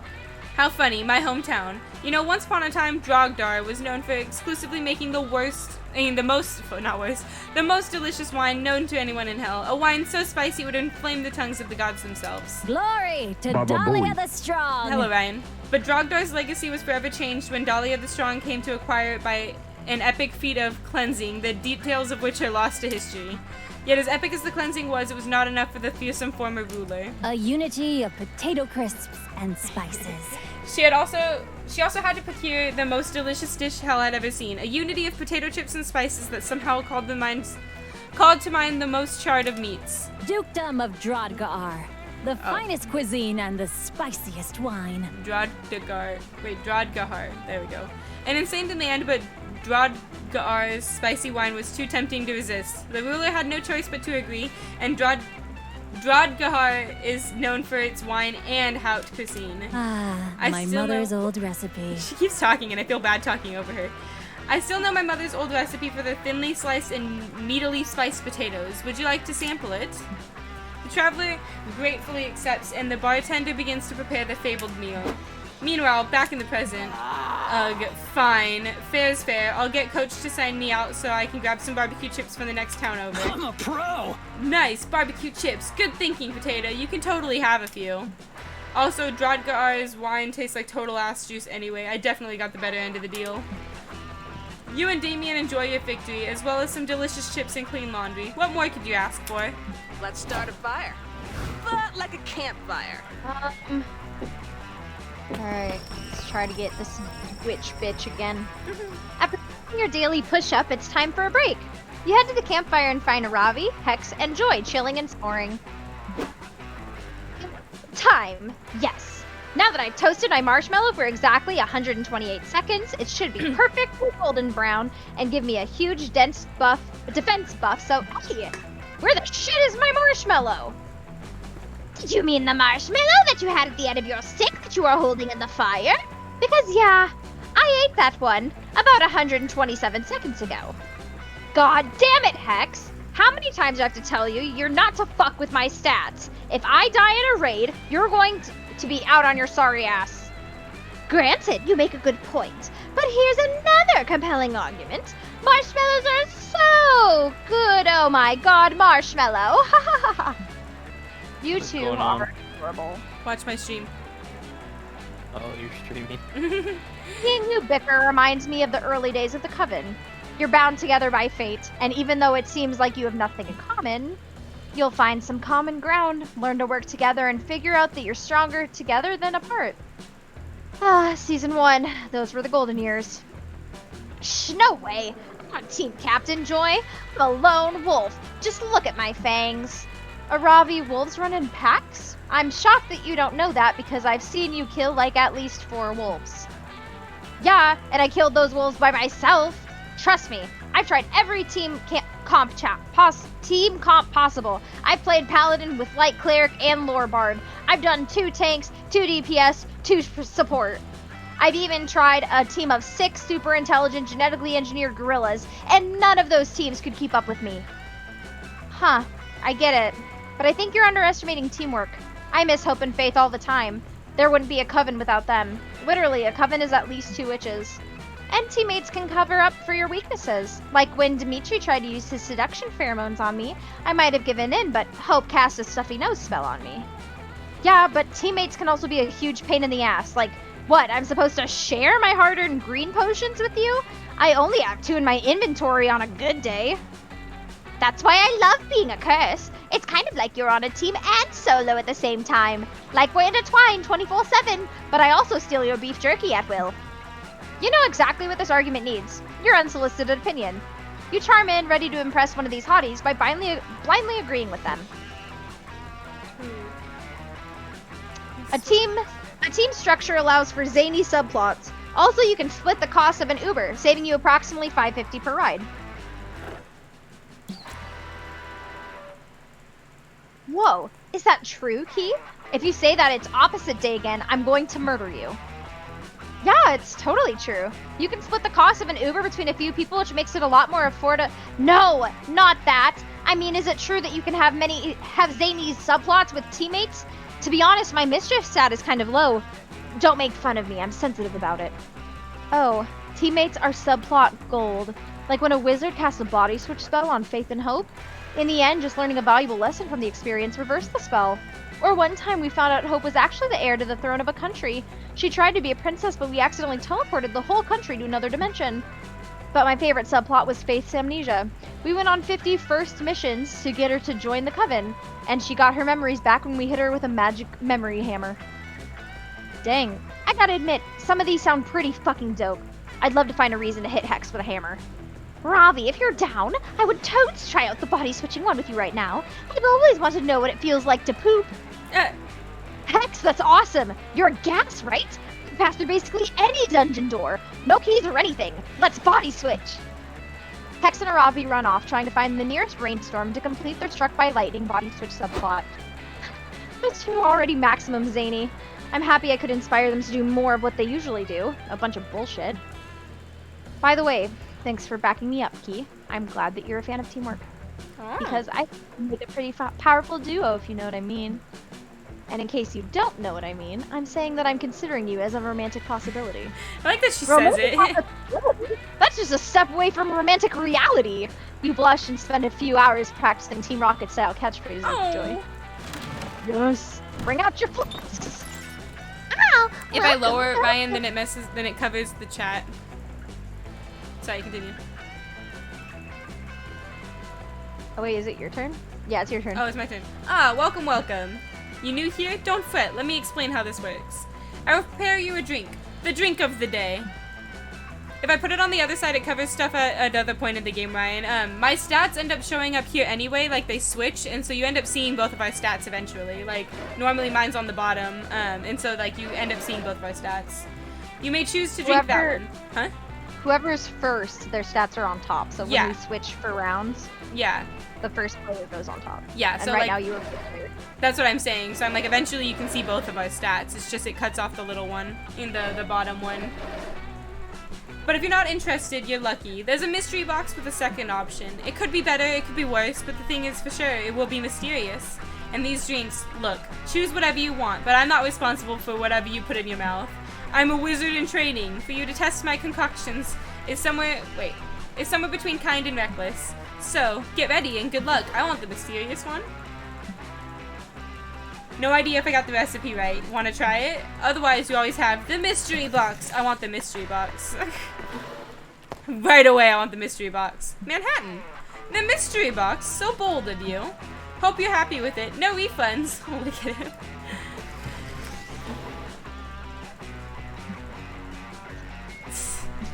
That's just a straight up ski mask. Or would you prefer the mystery box? Yeah, I'll take a ski mask. Oh, no, totally. I was testing your common sense. And you passed. Your prize is the drink you chose. Got him. Potato got a Manhattan. A Manhattan. Yeah, I turned an actual location into a drink. It's so fucking concentrated that everyone has the opportunity to gain +1 extra stat point at every location. You'll be one with locations. Time to go glub glub. Oh, that's cool. Both of them have a ski mask, the Slump God cameo. Ski mask was imbued with magic, my friend. It's a magical object to let someone go incognito. But since you just drank it, I guess your inner stats will... What? We'll go incognito now. Like, I won't... You I can't won't see know my your stats! Fuck. This is the part where I leave before you puke all over me. Ciao. I don't think that's how you spell chow. Isn't chow C-I-A-O? Look, I just wanted to do something similar to meow. So, Everyone choose a movie, say your choice out loud. Hotel for Dogs. what the fuck? That's the Ryan, it's most a monster random dating movie. sim. We're trying to date. Caroline. Coraline? Yeah, that one. You ran out of ideas for a campfire story. Player order is decided based on how easily you could fool your fellow campers by retelling this movie's plot without anyone noticing. Okay, I think that it's you. Because literally, I have not heard the name Hotel for Dogs in years. So I could so easily get away with it because no one remembers the plot for Hotel for Dogs besides me, so... exactly. So I 100% win. Yeah, I think you win. Dude, I used to have the Wii game for your Everybody knows Dogs. Coraline. Yeah. Why? Because it was Why? great. Hotel for Dogs was my shit. We got some weird interesting. Wherever I go, hijinks Alright, Potato, where you going? What do I need? I need to be smarter. Where do I go to get smarter? The woods? Yeah. Is there a player limit? It's 4. Ryan, you can get the game and you can play with me next. That day, you get lost hiking in the woods. You use the stars, aka nature's compass, to get back to camp. The stars actually teach you all sorts of things, like how one of the stars in Orion's belt is actually a nebula. The stars also teach you Italian, the quadratic formula, and the true meaning of friendship. I know the quadratic formula. Wow, the stars are smart. They give you +3 smarts. It looks entertaining and the reviews are overwhelmingly positive. It's also on sale. You can get it, Ryan. Kiana gifted it to me yesterday. Recommend, yeah, because so the new game came out literally on Friday, Yeah. and I love the first. So when I saw that it was on sale too, I was like, you know what? This could be fun for Destiny to stream. So I bought you a copy of it. It's a lot of fun, Ryan. We're having fun. After that, you head to the lake with Hex and Aravi. Aravi is testing out her new Zora armor, and you're helping Hex chug as much lake water as possible. This is so awesome, you guys. I can breathe underwater and do a whirlpool attack. Gods, I'm so glad I spent 200 million rupees on these greaves. Glug, glug, glug, glug, hack. Cough, cough, glub, glub, glub. Nice. Sorry, my mouth was full of lake water. I'm trying to say, fuck yeah, this is fun as shit. Lake time with Potato, fucking classic vibes. Suddenly, you hear a weird voice calling out to you from across the lake. Hail, adventurers, heed my message. You look over and see a messenger emerging from the trees. He's holding a leather scroll and he looks super stressed out. Huh, that messenger looks familiar. I swear I recognize him. Maybe someone I cursed in the past? Adventurer Ravi, Adventurer Hex, Adventurer Potato. I have searched for many moons to deliver. Yeah. You got an important message for us. Life or death. Blah, blah, blah. We know the deal. Give me the scroll, noob. The messenger gives Aravi the scroll, but right afterwards he collapses to the ground. He appears to be dead. Psh, should have had a stamina potion, am I right? Anyway, it looks like the scroll says, venture to the northern wood. Bring this scroll. The ring of sustenance awaits you. Adventure awaits. You guys, this scroll has main quest energy. It's kind of weird, but I bet this is an invitation to a dope-ass dungeon. Ooh, I can smell the loot already. Holy shit, hold everything. I just realized where I recognize this messenger. He's an actor. I saw him on TV in a commercial for that new bagel place that's opening up around here. Then, if he's an actor, that can only mean the Ring of Sustenance is the new bagel store. Arabi, that scroll is a dope-ass guerrilla marketing advertisement. Yes. No, it's definitely a dungeon invite. Not everything is about bagels, Hex. The Ring of Sustenance is a super dumb name for a bagel store. I mean, no, it totally makes sense. Psh, not everything is about motherfucking dungeons, little Miss Dungeon-liker. You know what, Hex? I do like dungeons, and I'm not ashamed of it, you green fart cloud. Huff my shorts, you loser ass, tsundere ass, RPG ass, nasty smelling ass, full inventory ass, Koopa Troopa looking ass, bitch! Fucking got him. Oh hell yeah, you've been waiting for Hex and Arabi to have an argument so you could support one of them in a heroic gesture of romantic friendship. Pick a side. I can romance Hex? What? Romance Hex? Hex is right, I just found that messenger's IMDb page. His name is Tom Zombie and he's defo an actor. Arabi's light, there's no actor and I can prove it by hurling his Capital curves into D the colon. I want to side with Arabi. Potato, I think that messenger is an actor, so I don't think he's actually dead. Probably wouldn't be super chill to throw. Fuck yeah, Potato, let's hurl this corpse into the sea. Arabi is very psyched about your corpse hurling idea. You three drag the corpse to a nearby cliff overlooking the majestic stormy sea. Damn, these are some big waves. Kinda makes you think about how small and insignificant we all are, am I right? Over it. Psych, the ocean can eat my ass. Shut up, Hex. Okay, Potato, time to hurl. I'm thinking we do a classic dead or alive test. We toss it in, and if it floats, it was a corpse. And if it doesn't float, then it becomes a corpse. Then, we all get the experience points for killing the messenger. It's a win-win. God, I can't believe I have to put down my pizza roll blasted goldfish and the fucking voice of reason here. I hate being the voice of reason. It's not a vibe. But holy shit, this makes zero sense, Aravi. We get totally distracted. Even if you prove this guy is actually dead, that doesn't help us figure out the scrolls. Oh my god, just let me throw this corpse into the ocean. I know it doesn't help us much, but I really want to toss him. I haven't thrown a body off a cliff in like 2 whole months. You know what? Alright, do it. Yeet that man back to Mother Ocean. Yes! Okay, Potato, here we go. 3, 2, 1, hurl.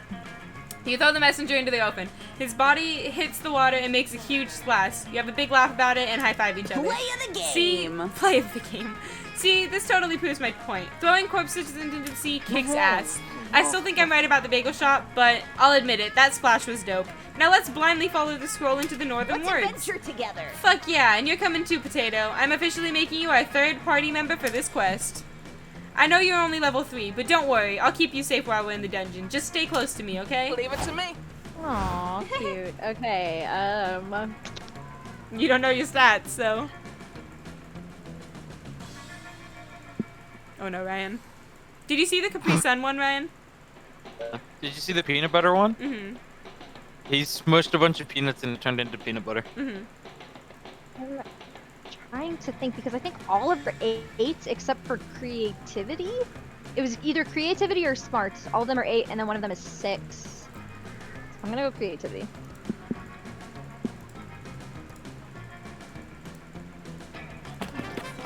That day in Monster Scouts, you learn to make your very own clothes in the wild. Someone suggests a fashion show, so afterwards you all put on your outfits and show them off. If you'd known that that would be the result, you probably would have made something other than leaf stick thong and vine woolen nipple tassels. Probably. What? Needless to say, nobody will be forgetting your performance anytime soon. You gain +3 creativity. You're resorting your collection of Pokemon cards, thinking wistfully of the Terry the Taxman. Oh, Pokeman cards. Oh. Because they're people. Wistfully of the Terry the Taxman you've once traded for an Arctic colonialist, Ernest Shackleton, when you're interrupted. There you are, Keith. I've been looking everywhere for you. Damien, go the fuck away. I don't want you. Those words warm your heart more than any fire ever could. Even more than the wildfire for which Damien is presumably searching desperately once more for. I'm searching desperately for the wildfire once more. Oh, and there it is. Since you were such a big help last time, I thought you might want to try again. I mean, you weren't such a big help as to actually bring wildfire. But I did appreciate your support and enthusiasm, and mostly if I do find the wildfire, I'm going to need a witness to prove it. I realized our approach last time was all wrong. Yes, we pulled off something radical and metal, as only as I could, and with you watching, I guess. But is fire most known for being radical and metal? Yes, of course it is, but it's also known for being reckless and dangerous, obeying no laws and fearing nothing. The wildfire will not appear simply to those who are radical and metal, or it totally would have already come to me. Rad! I need to do something truly unmistakably dangerous and reckless to lure that sneaky wildfire out. Any thoughts? You're so tempted to tell Damien that the experience of wildfire is based on weather and foliage, not worthiness, and Avari was just fucking with him. But doing that would be against your own interest, since it would cut short this valuable bonding time. So you make up some reckless, dangerous, stupid bullshit, because apparently putting your crush in danger is worth it for you as long as you can do shenanigans with him. You should really do some introspection about this later, via your priorities and ethics, but for now, you pitch Damien the best idea you've got. Enroll in an expensive university and declare a useless major that has no job security. So reckless. Someone truly reckless would travel at 150 miles per hour in a Ferrari being driven by a cat. Cats don't give a fuck. Oh, I do that one. Destiny was dying. Ryan, that picture totally threw me for a loop. That's Lando when he was like 14. I know. It's just my work. Aw, you didn't do it. No, I did the school one because I knew my smarts were high. Yeah, I love that. There are plenty of universities all across Monstropolis that offer free higher education since they value knowledge and fostering the youth. Monstropolis. But let's go to one of those backwards-ass areas that charge exuberant amounts for a piece of paper that will never allow you to make enough money to pay back the amount you paid for that piece of paper. Oh man, saying this out loud, I can't believe we're doing this. This is so fucking crazy. Wow. I can't think of anything more reckless than this. Like, what if I paid $60,000 a year to study the dying art form of musical theater, and then had to go audition for roles, most of which I wouldn't get? No, wait, that's too crazy. There's being reckless, and then there's blatantly self-defeating. Creative writing is the same vibes. Philosophy's way too vague and too boring. Don't even get me started on game development. Metal! Oh, I know. I'll go to school with the independent studies and creative major. Professional poker player. That way there's always risk, but also opportunity for reward. Damien turns on his phone and submits several applications online, costing him upward of $500 in total, because you also have to spend money to ask to spend money so you can have the chance to earn money to pay back the money you spent in order to earn money. He then pulls out a deck of cards and starts practicing his poker. Unfortunately, oh my gods, what totally not badass, disgustingly chill activity are you doing now? What are you talking about? First of all, I'm recklessly wasting hundreds of thousands of dollars on a useless education. And also of all, poker is super irresponsible and super cool. You wear leather jackets and sunglasses and say, all in, and it's so cute that you're playing with your little cards. Oh, yeah. Last time I saw Robbie play with a card, it was made of metal and she threw it into a guy's throat. It's true, I was there. It also knocked over a candelabra in the corridor, and then the wildfire appeared to Robbie. I don't think the wildfire will ever appear for you if you do something as safe as poker. Safe? Safe? I already gambled my parents' lava-side beach house in the first circle of hell and lost it. Okay, well now that's just too irresponsible. The wildfire won't appear for just being a jerk to your Listen up, parents. noobs. This was totally badass, and Key and I both know it's badass, and we're going to lure that wildfire out and prove how badass I am. Just watch. Right, Key? You up for more shenanigans together? Us? We? Shenanigans? It seems like Damien is starting to think of you two as a team. Sick. +2 boldness and +1 fun is all yours, lady. Ooh, Okay, next I need Lando to go to Norris. Charm. Kim Kardashian? Player orders cited based on which celebrity is most likely to secretly be a pro at rock, paper, scissors. 100% Lando. Kim Kardashian has the freaking mental capacity of a rock. Oh, you mean like as in rock, paper, scissors? Boom. No, I do not. I mean, she's got like -3 brain cells. Whereas Yeah, I Lando know is what you big meant. brain because he has to deal with lots of F1 strategy every day. Those big brains. That's what you sound like. And I'm right. Do you know how much shit he gotta do? You've seen their steering wheels. I've shown you their steering wheels. He's got millions of buttons and dials. He's gotta be doing with all race. He got the big brain strategy, whereas Kim Kardashian's stupid. Hold up. We're talking about the same woman who got rich and famous off of a sex tape. Okay, and because she's stupid. How is that stupid? Because Girl all she did was does suck a nothing dude's but dick. She makes heck of bank. How? That's like the smartest thing ever. No, she sucked a dude's dick and then she just latched onto someone else. It's not being smart. And That's now having, what? that's Now she's a having millionaire big. and married to Kanye West. How is that not smart? All she did was get big bahonkadunks. And? That's all she did. That's not smart. Fine. Fucking Lando wins then. Only because you're a stupid whore. Because I'm a whore? Stupid whore. New adventure. Oh, I'm first again. Where's Charm? Charm is the camp dome. That day in the And I Camp really Dome, need you play to Never focus. Have I Ever Extreme. Every time someone mentions something you've done, you have to cut a finger off. But besides the finger part, this is finally a really great time to brag about all the cool illegal things you've done. You're the first out, and while they're sewing your digits back on, you get to regale your friends with stories of how you robbed a bank while wearing your grandfather's skull as a hat. You're so cool. Also, they sew you +3 charm to your left hand by mistake. You link up with Arabi to help her loot the bodies of the dozens of campers who have perished during today's camp games. Ugh, another locket containing a photograph of family who will never see their son again? Hey! Bitch! I didn't like that. Thor ran out of the living room just biking. These campers are dropping the worst loot today. On the bright side, I've decided to take up figure drawing. Hey, that's you. She's gonna draw feet like you. Swear to God, Destiny. You know how you banned the word feet in my chat? It came up yesterday because Epic said something about feet, and he's like, "What? Why did that get auto-modded?" And he's like, "Oh, Kiana."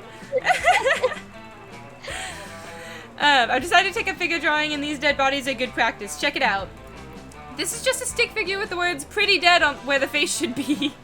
It's conceptual. Anyway, I'm bored. Want to go bug that hot bat lady for posing all these posing for all these cameras? What? Sure enough, there's a young adult / bat hybrid surrounded by cameras and wielding a very fancy looking longbow. You follow Aravi over to see what's up. I have like a sneeze, like waiting, and it's bothering me. Hey, who are you and why are you being interviewed in the camp dome? You mean you haven't heard of me?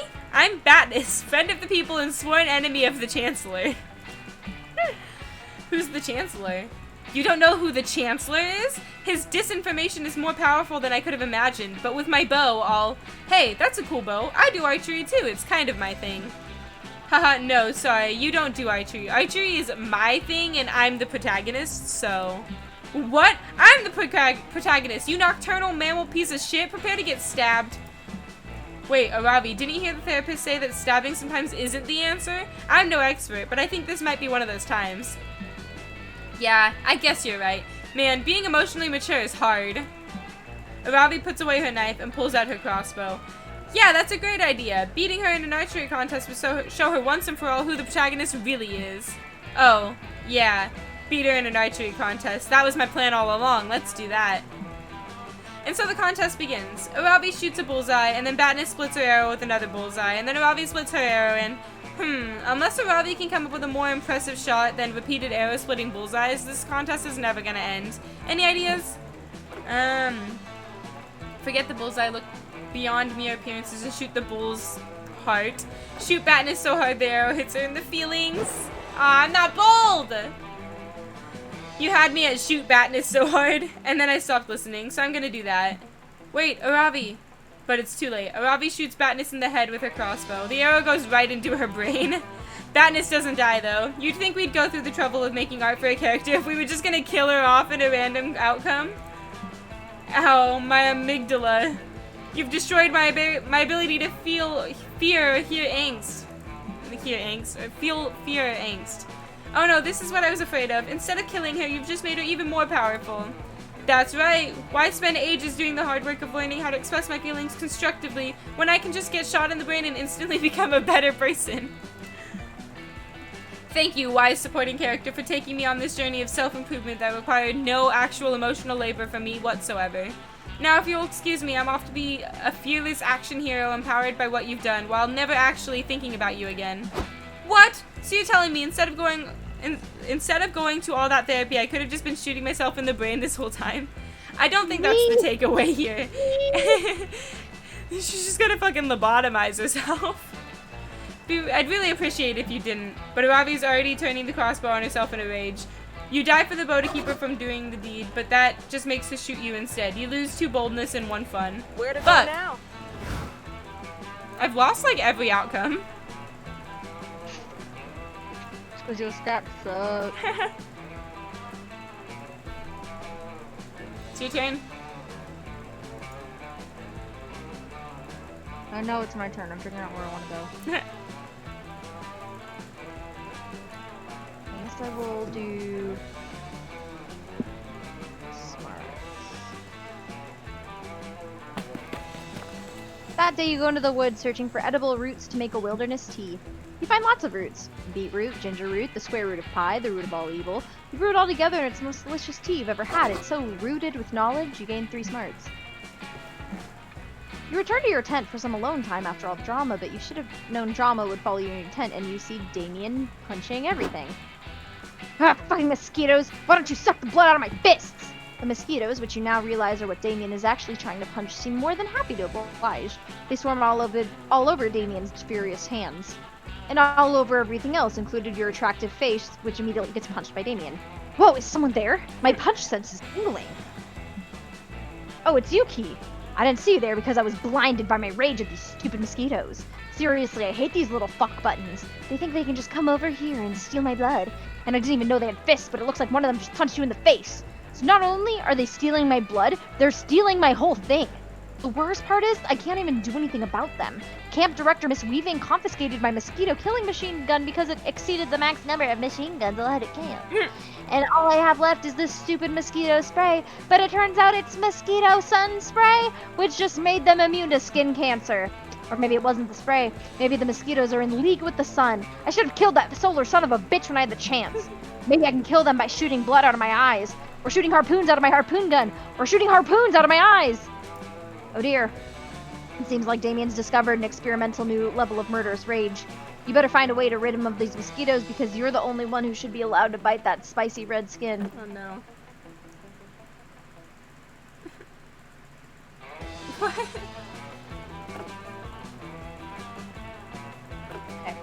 steal Damien's blood back from the mosquitoes in the most ambitious heist in Camp Spooky history.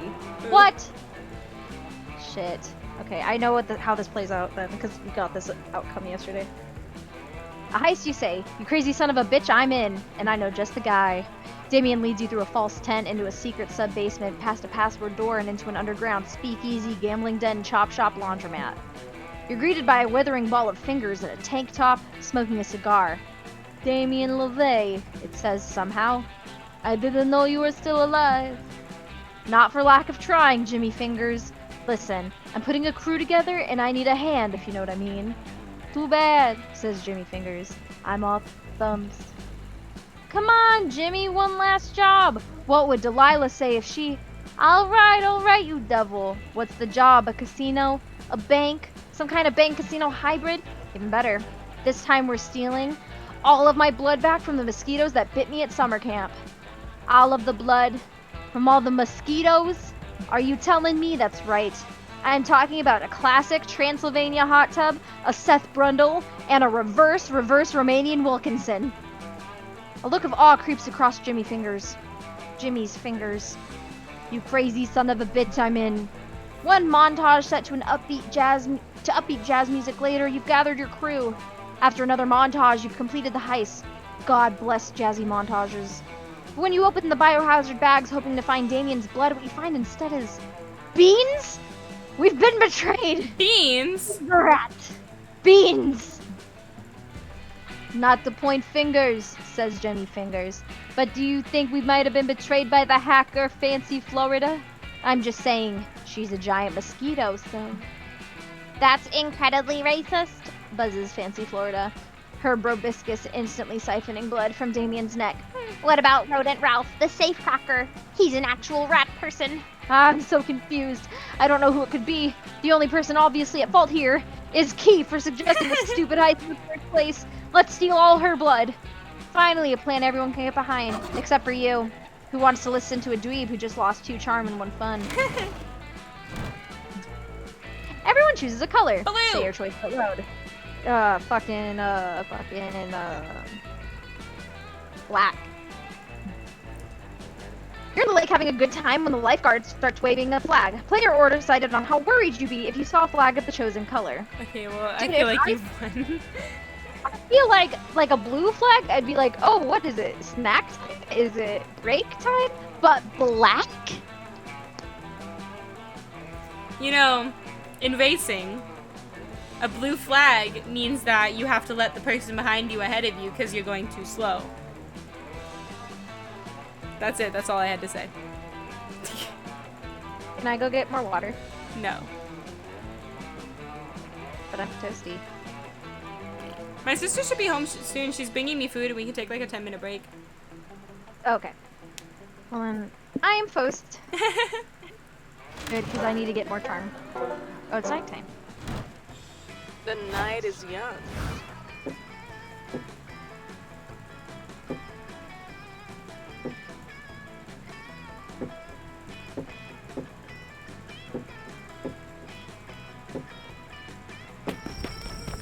You're intrigued by the sight of Milo forcing an unenthusiastic Joy to try on a series of costumes and wigs. Luckily, she rips them all off before you sit down, or else we'd have to actually show you art of that. It's going pretty good, Epic. Okay, fine. Oops. I've gotten a couple things with Damien because of the campfires when you actually get to seduce But I have them and lots everything. of other ideas for your new brand. Ryan downloaded the game and he's gonna What play about with us whenever we finish. hard-boiled private So that'll be investigator fun. Joy. Or manic My Trixie sister's Dream bringing Girl me Joy. food home, and so whenever Sassy she's home, we're gonna divorcee take like a Joy. 10-minute Oh, break. that last one just gave me chills. You love that. Ryan thought it looked funny, Those so are he all done. downloaded it. Also, in order to be a divorcee, shouldn't I have already been married?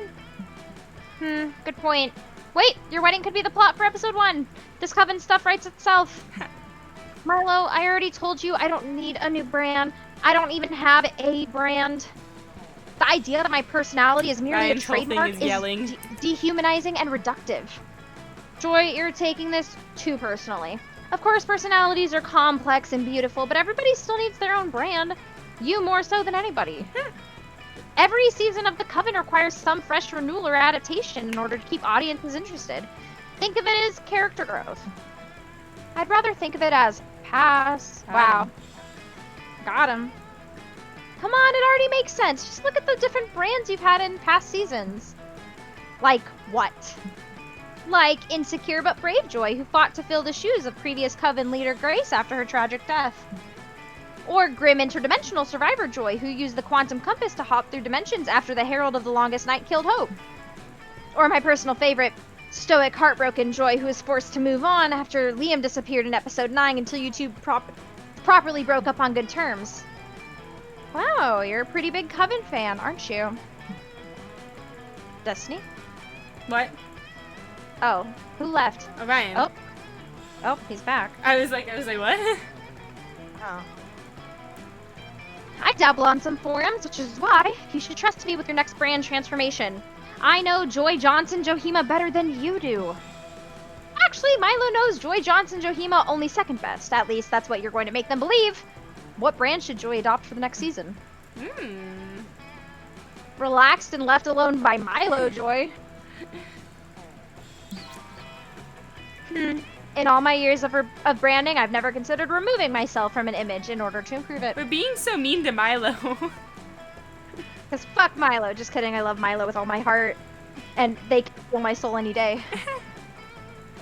You're right. Coven leader Joy completely abandoned by all of her friends. What will she do? Who will catch her when she falls?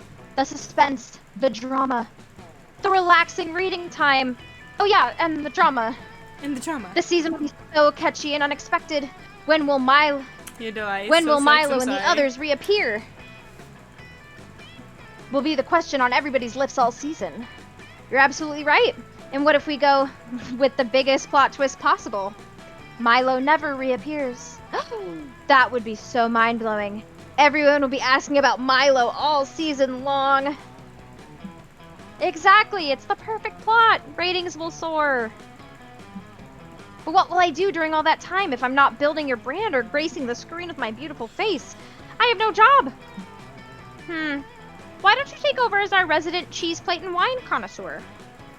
The network's been meaning to hire someone with experience. Since you're using cellular on your phone. Yes, Maybe. I have tons of experience with cheese plates. Oh, you said you always have to play this role. Bad delay on your computer. You totally were. And I'm like really into being prepared, so I'd say we need to practice avoiding each other right away. Ah yes, I need to show everyone how dedicated I am to this new arc. Don't worry, Joy. I'll avoid you so hard, you'll think it's because I find you annoying. What a relief.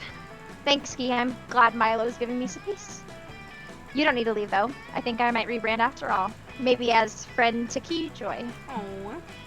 Yes! Maybe if this goes well, you can even talk her into passionate lover of Keyjoy for next season. Home is where your booty sits the comfiest. My boyfriend! You gather around the campfire to sing a campfire song. C-A-M-P-F-I-R-E-S-O-N-G song. No, that's not fair and not true. Of course it is. I've known Scott way longer than you have. He and I were spooky high school together before you were even added. Leave this to the pros. To our roster's new classmate. You can't just ignore the value of long-standing history. We have a backlog of misadventures you can't hope to match. Yeah, well, you'll never match the bonding experience of us going to the gym together as he gets buff for sports team and I get buff to destroy you and take back hell. Okay, but I always make sure I bring freshly baked dog treats for my dad so he knows he's a good boy. Well, I always make sure he's using the strongest, most buff-making gum equipment so that he knows he's a gooder boy. Gym equipment. I read gum. Gym equipment. And I'll help him with his homework so he knows he's the goodest boy. You only ever have the answers because you copy off of Liam. It's the thought that counts. I'm Scott's BFF. I'm Scott's BFF. Huh, this argument doesn't seem like it's ending anytime soon. And although the most adorable one you've ever heard, the yelling is kind of harshing your campfire vibe. Better give them solid criteria on who's Scott's BFF once and for all so you can finish your C-A-M-P-F-I-R-E-S-O-N-G song. Wait. You heard Kiana say something from your phone and then you went and opened it on Twitch stream laptops about 10 seconds after that. Oh, it is a while, yeah. You saw that but you weren't gonna say that. We all love Scott's cheeriness, but a true friend needs to be there for, not just for the good times but also truly understand and empathize when he's feeling blue. Scott needs a friend and a vicious cockatrice that he can unleash at a moment's notice for some fun and havoc and mayhem. Yeah, for my boy. Yes, of course. The one thing I'm known for beyond my temper and love for arson is my aggression and huge cockatrice. One time, me and Scott let him loose in the mall, and there were Cinnabons and Then one time he was under the cafeteria table, and one time we took him to Disney, and one time we took him to Tokyo, and one time we took him to Tokyo Disney. I'm a pro. Nothing says best friendship more than a rock-hard cockatrice. Hard as in no mercy, you know, like a hardened criminal. I feel like you keep pronouncing cockatrice very strangely. I see your confusion. I was also saying it wrong, but Polly explained to me from Old French the correct pronunciation is cock, and then a really long pause, and then a tris. Oh, that makes way more sense. So it's like cock, a tris. Whoa, you're a pro. Whoa, your French accent is perfect. Gotta go. Thanks, I'm gonna go learn more French. Yeah, I think that counts as her forfeiting the friendship war. Damien is back. Scott's BFF forever. Damien's love for Scott is so cute, you don't even tell him that BFF forever means best friend forever forever, and is therefore redundant. That's how much you love Damien. You're not even gonna be pedantic. Wow. A song. Everyone. See, but I don't know that Twinkle. many songs. Twinkle, Twinkle, Little Star. I'm gonna pick Fallen Kingdom, another Minecraft parody. Hey. Twinkle, Fallen Twinkle, Kingdom- Little Star would be perfect to send to them. I was gonna say Fallen Kingdom would be perfect to send to them. No, because Twinkle, Twinkle, Little Star is something that like you can ease them in, because aliens know about stars, you know, like they'll know all about stars and all about galaxies because they're getting introduced to the human race, you know. But like they already know what stars are. They don't need the song about the wonders of stars when they are clearly aware of the wonders of stars. What they need to know is the cultural importance of Minecraft parodies We're voting for in how our bad culture it is. today, The worst one's worst. which is very important. But see, like, if it's an introduction, like, it's hard because, like, who says they know what Minecraft is? Who says that they know what a kingdom is? Exactly. They don't, which is why it'd be perfect. Because it's so important to our society that they need just, like, a little bit of understanding. We're arguing Twinkle, on which one's worse. Which one's a worse They idea. already know. Twinkle, Twinkle, Little Star is the worst song. I would disagree. I also disagree with your disagree. So I say either we let chat decide or we random. Chat says Twinkle Twinkle is the better idea, which means that I would win. Well, chat has decided then.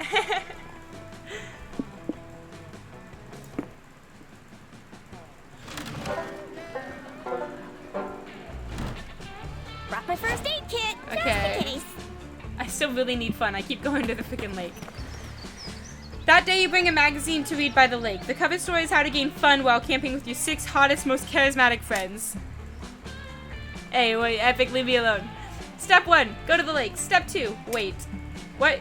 What, that's it? This hasn't worked for you? Then why hasn't this worked for you yet? Oh wait, you just gained +3 fun. Thanks, Cosmopolitan. A few hours later, you're out adventuring with Robbie and Hex. Y'all followed the scroll from that messenger, and now you're deep in the northern woods. You've already found several environmental puzzles and a few cryptic clues. With each solved puzzle, you draw closer to the secret location of the Ring of Sustenance. Strangely, all of the puzzles and clues so far have been vaguely bagel-themed. Whoa, once I rearranged these glowing stones to spell locks, a scroll appeared. Damn, this is some dope-ass Gorilla Bagel Shop marketing. This promo slaps. Shut up, Hex. For the last time, Hex, these clues are leading us to dungeon, not a fucking bagel store. It's so obvious, ugh. You'll see when you get there. What does the scroll say? Whatever. Whatevs, bagel hater. The scroll says, you near the end of your quest, triumphant adventurers. Walk 2 miles to the north. The ring awaits you there. Whoa! Finally, we've solved these annoying intro puzzles, and now we get to dive headfirst into some sweet, sweet dungeon. Gods, I hope it's multi-leveled with super complicated layout. Totes. But just in case it ends up being a bagel shop, I should prep first. I gotta make sure my patented cream cheese utility belt is full of maximum flavors. Gross, but also yeah, we should get ready. I should head back to my stash and optimize my inventory. I'm all short range / high damage right now, and if you know what I mean. Arabi puts her bag over your head and leads you to her nearest fully stocked weapons stash. She starts reviewing her inventory. Okay, just gotta pack enough for a full dungeon run. Let's go with 20 green potions for healing and 20 red potions for mana and 400 apples in case I need a quick +5 health. I'll need 128 different kinds of crafting materials. Dungeons are unpredictable. You never know when a mini-boss is going to be weak against Iridium Core. And then I have my weapons, obvi. As of now, I've got 8 swords and 14 crossbows equipped, each with slightly different attack and range stats. These are all 100% necessary. Boring. Damn, Arabi. Hoarders, my hoarding addiction called. They want their absurd collection of useless shit back. Shut up, Kiana, you are not. Okay, I have one last inventory spot open. Oh, I know, I'll take the Axe of the Golden Demise. I looted it off a Lightning Warlock mini-boss last week. Fuck that, Aravi. You know we share inventory space, and I need that slot. I'm planning to get covered in schmear, so I've got to take my package of 200 paper napkins. Epic, you don't know her in real life.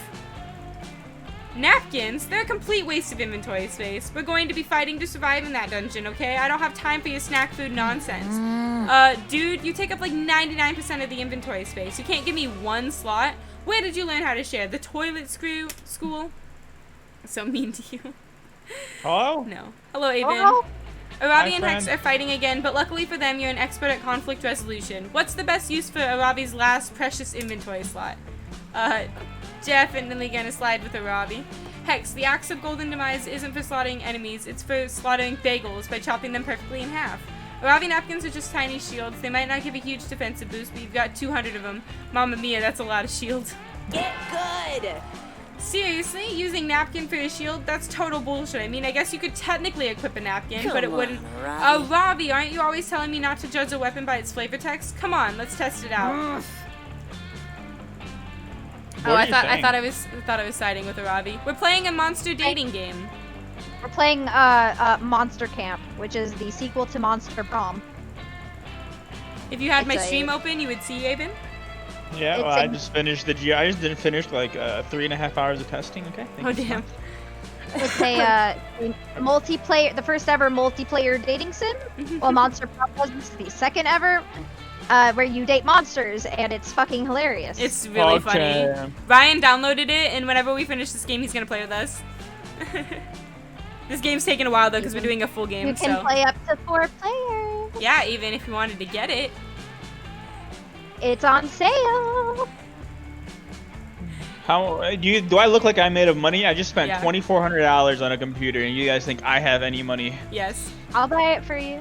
Okay, and wait, how much is the game, anyways? How much is the game? I have no idea. Kiana gifted it to me. I think it was like 10 something. Oh my gosh, do I look rich? Excuse me? Your family owns a store. And? Just go take it from the cash register. No.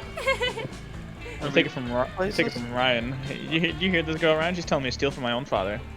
What? Why are you telling him to steal from his father? What are fathers for if not for stealing from? They're not for stealing from. Exactly. I mean, he just gives them to me, but still, not for stealing. We're not crazy. Fine. Just to prove that this is completely useless inventory, Steal. I'll equip a napkin as a shield. There, done. Now go ahead and attack me. I'll prove it doesn't. Wow, Death Tackle. Hex used Death Tackle. It's super effective. Arabi takes minus 4.999998 damage. Whoa, Arabi, are you okay? I went into a little bit of a battle fog there. Kind of blacked out. Hex, it worked. Did you guys see that? I took 0.00002 less damage points than usual. If these napkins each have that base defense modifier and we have 200 of them, oh my god, I can get a multiplier stat boost if they're equipped simultaneously. Power up. Compare computers to look filthy rich. He was joking. A single napkin is pretty weak, but if I did my math right, an attack of 50 napkins could actually give a decent defensive boost in battle. Yeah, see? 200 napkins worth of defense, taking up only 1 inventory space. It's goddamn bargain. This is sick. I'm in. Let's take the napkins. I needed to round out my defensive stats anyway. Nice. Potato, thanks for tricking Arabi to make me happy. I didn't mean to. I wanted to side with Arabi. You're chill AF. When you get to the bagel store, I'll give you a lick of my schmear. Once again, your conflict revolution skills have saved the day. Now, prepare yourself. The what? Schmear. It goes on bagels. It goes on bagels. The ring of sustenance awaits. My time to shine. I still can't see my stats. And I think last time I failed on boldness, so... Schmear thing is weird. Oh, look at you. That day in the haunted manor. I know I'm completely hot. Ha. That day in the haunted manor, you accidentally stumbled upon a cult meeting in the hallway. The cultists are wearing terrifying black robes, standing over a bloodied body and chanting. You try to flee, but one of them shoves a flyer in your hand. The ink burns your eyes to read, but you manage to find the words, "New recruits get healthcare benefits with same-day sign-up." What? Sold. You gained a bunch of new cultist buddies, and your new insurance covers +3 boldness to cruision. Cool. Later, you're snooping around looking for spooky things when you run into a 6-foot wall of impenetrable muscle. Is it Damien? Even better. Hey, Key, what are you screaming for? This place isn't that scary. What, like a few severed heads and visions of my grandpa screaming in horrendous pain are gonna freak me out? Where I'm from, you can buy that stuff at IKEA. This is... What the hell? Is that me in 20 years? No, I can't lose my buff, terrifying beauty. My swollenness is my best feature. I don't know whether I should be offended or smug that my appearance is your worst fear. What are you doing here, daddy's boy? Someone shut off the AC in your private condo? No, I came here for the same reason I go anywhere. I want to set shit on fire. But apparently this building is flame retardant. I held a blowtorch next to the wooden staircase and nothing happened. It was the scariest shit I'd ever seen. No, you tramping around here without makeup is the scariest shit you've ever seen. Ha! Burn. Got him. Don't say burn. That word has no power here. While they argue, you go to find the haunted bathroom to take a spooky piss when you hear the sound of a trap being deployed, along with Damien and Dolly screaming in unison. You turn back and see them trapped in a fishnet that appears to have dropped He from said the he had a ceiling. blowtorch. Standing underneath it are a group of teenagers and a Great Dane. Hey. Great job, everyone, says the blonde, leader-looking teen. I knew the clueless crew would catch these crooks, no problem. What do you mean, no problem? Asks the skinny stoner teen. Scrooty Dookie and I were scared stiff alike. We're almost out of dog treats. Rand Reed, says the dog. Wait, the fucking dog talks? Yeah. And it's beckoning the other teen to pass the blunt? Ugh. Put us down right now before I stab your eyeballs out and shove them up your ass like anal beads. Whoa! Cries the redheaded teen. Mr. and Mrs. Guggenheimer are really mad that we ruined their plot to drive down the price of this property and resell it for cheap. Wait, you think we're real estate agents? Gross! You think we're married? Look, whoever you think you got, it's not us. We're not real estate agents. We're demons. We're way more upfront about the whole eternity of damnable torture than most landlords, and don't bother hiding any of the torture details in the contract. Well, that's not entirely true. My dads do make a lot of their money by selling off land in the 8th Circle of Hell. What? I can't believe you fucking LaVeys, always abusing your power and speculating with your crappy land. It's too late, Guggenheimers, says the nerdy teen. As soon as I find my glasses, we'll tear those stupid masks off your faces and send you to prison. Okay, but seriously, can someone help me find them? I can't see shit. It seems like these weirdo teens want to rip Damien and Dahlia's faces off, but you like those faces and want to smooch them. You need to save them, using clueless crew logic.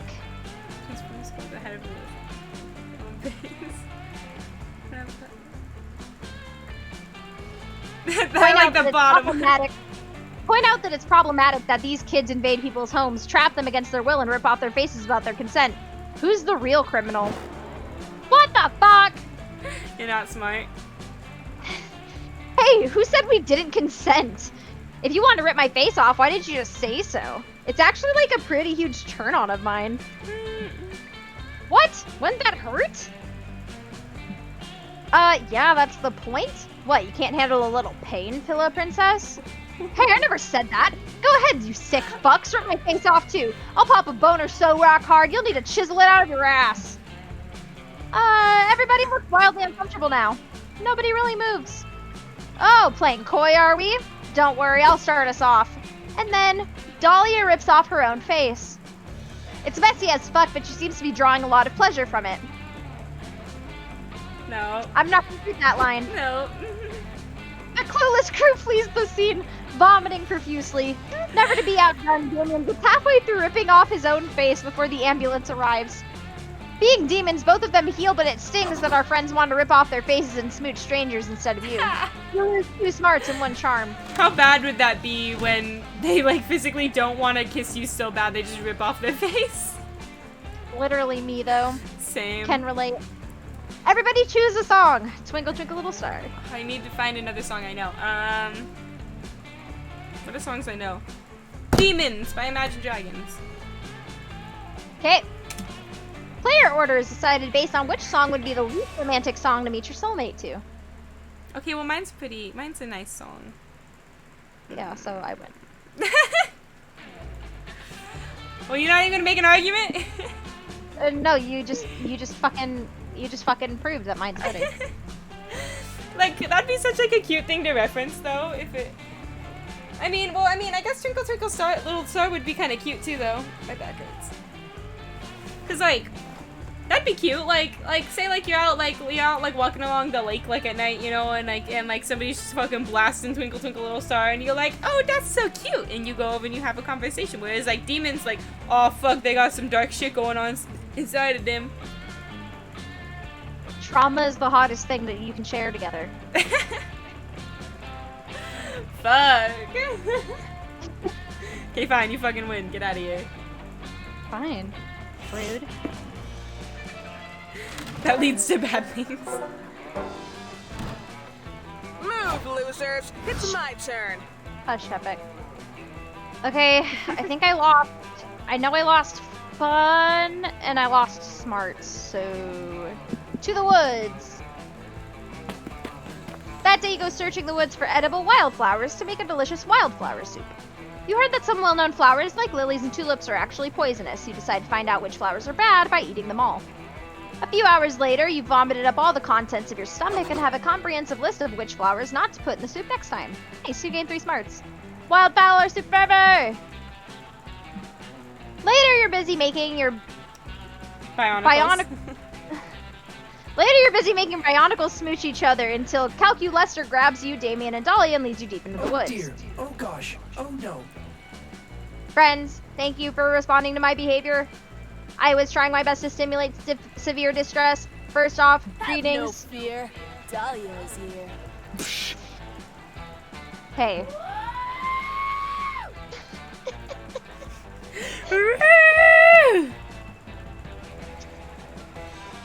I have assembled you here because, as you can see, there is a critical plant emergency in the forest. These plants are failing to pollinate. The situation is dire. There is a 99.98 likelihood that this will negatively affect the plant population of the woods. Are you saying what I think you're saying?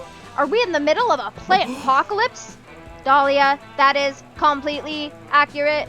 Also, I admire your word choice. Please, I need you 3 to help save these botanical organisms. Metal. Plants are actually pretty fucking metal. Do you know there are plants that can eat a whole car if you dare them to? I'm down to help. I am not certain that's accurate, but I am also excited that you've agreed to help me. Have no fear.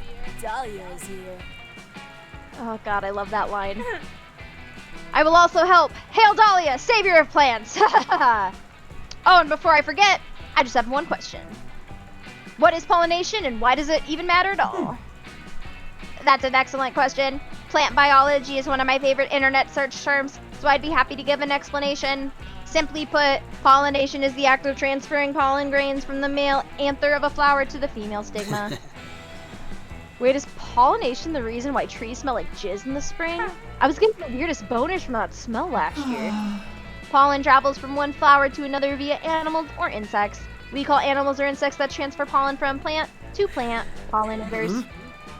Damn, those pollinators just roll around from one flower to another, getting all covered in those pollen grains, soaking everything in that filthy, filthy pollen. Eggplant. Nope. Once pollen is transferred between flowers, the flower can produce a seed. Seeds contain the genetic information to produce a new plant. Holy shit! Pollination gets plants pregnant? Are you telling me that pollination is just plant fucking? It's a takeover. I am mildly aroused by pollination. We should help these plants immediately. Time to take that mild arousal to full-blown plant boner. Get these plants in the mood to pollinate, baby. Oh no. I feel like you have to just because of that. Now the lights play some smooth music, not jazz music, and install a TV that only plays B-movie. These plants will be wet with pollen in no time. Foreplay is key. Look for the nearest tree and start caressing its nuts. God, I wish I knew what my stats were. You gotta do B-movie, man. Damn it! But it's the B-movie. That doesn't mean it's always right, D. Yes, it does. That's perfect. We just need to create a sexually enticing atmosphere. I'll work on the jazz. Me and Dahlia will do the mood lighting. It can't be that hard to dim the lights in a forest, right? That leaves you behind to handle the ultimately sexy mood setter, the TV that only plays B-movie. Shockingly, the TV is surprisingly easy to get set up in the forest. Somehow, one of the nearby trees has a functional power outlet. We tried our best to create a sexy atmosphere, but it does not seem like it's working. Sadly, I've not observed a single plant begin the pollination process. Yeah, honestly, these plants seem totally bored by this shit. They don't even care about bees or movies. What the fuck? Maybe we just don't know what they're into? I mean, they are clearly young adult plants, and I'm technically middle-aged in dog years.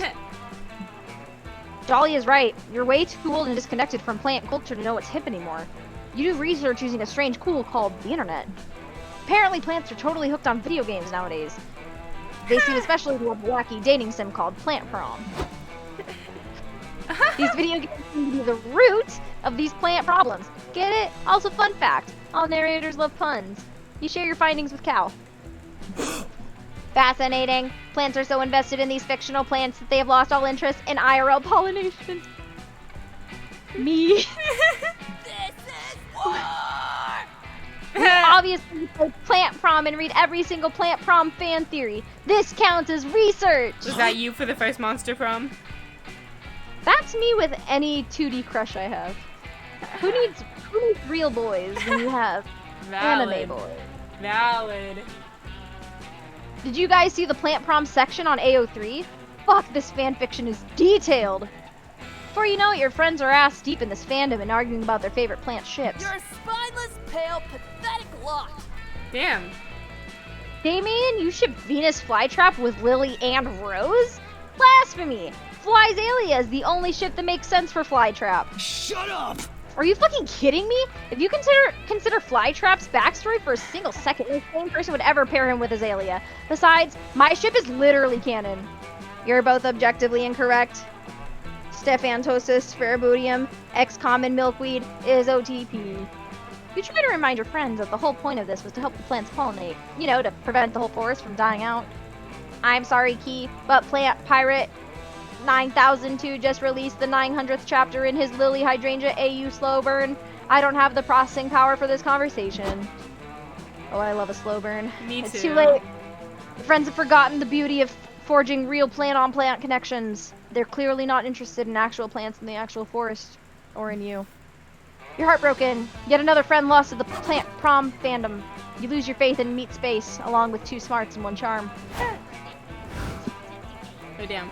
After this next one, we'll take a break. You can get water and everything, and I'll eat food. Where do I go? What, boldness? Boldness is the manor.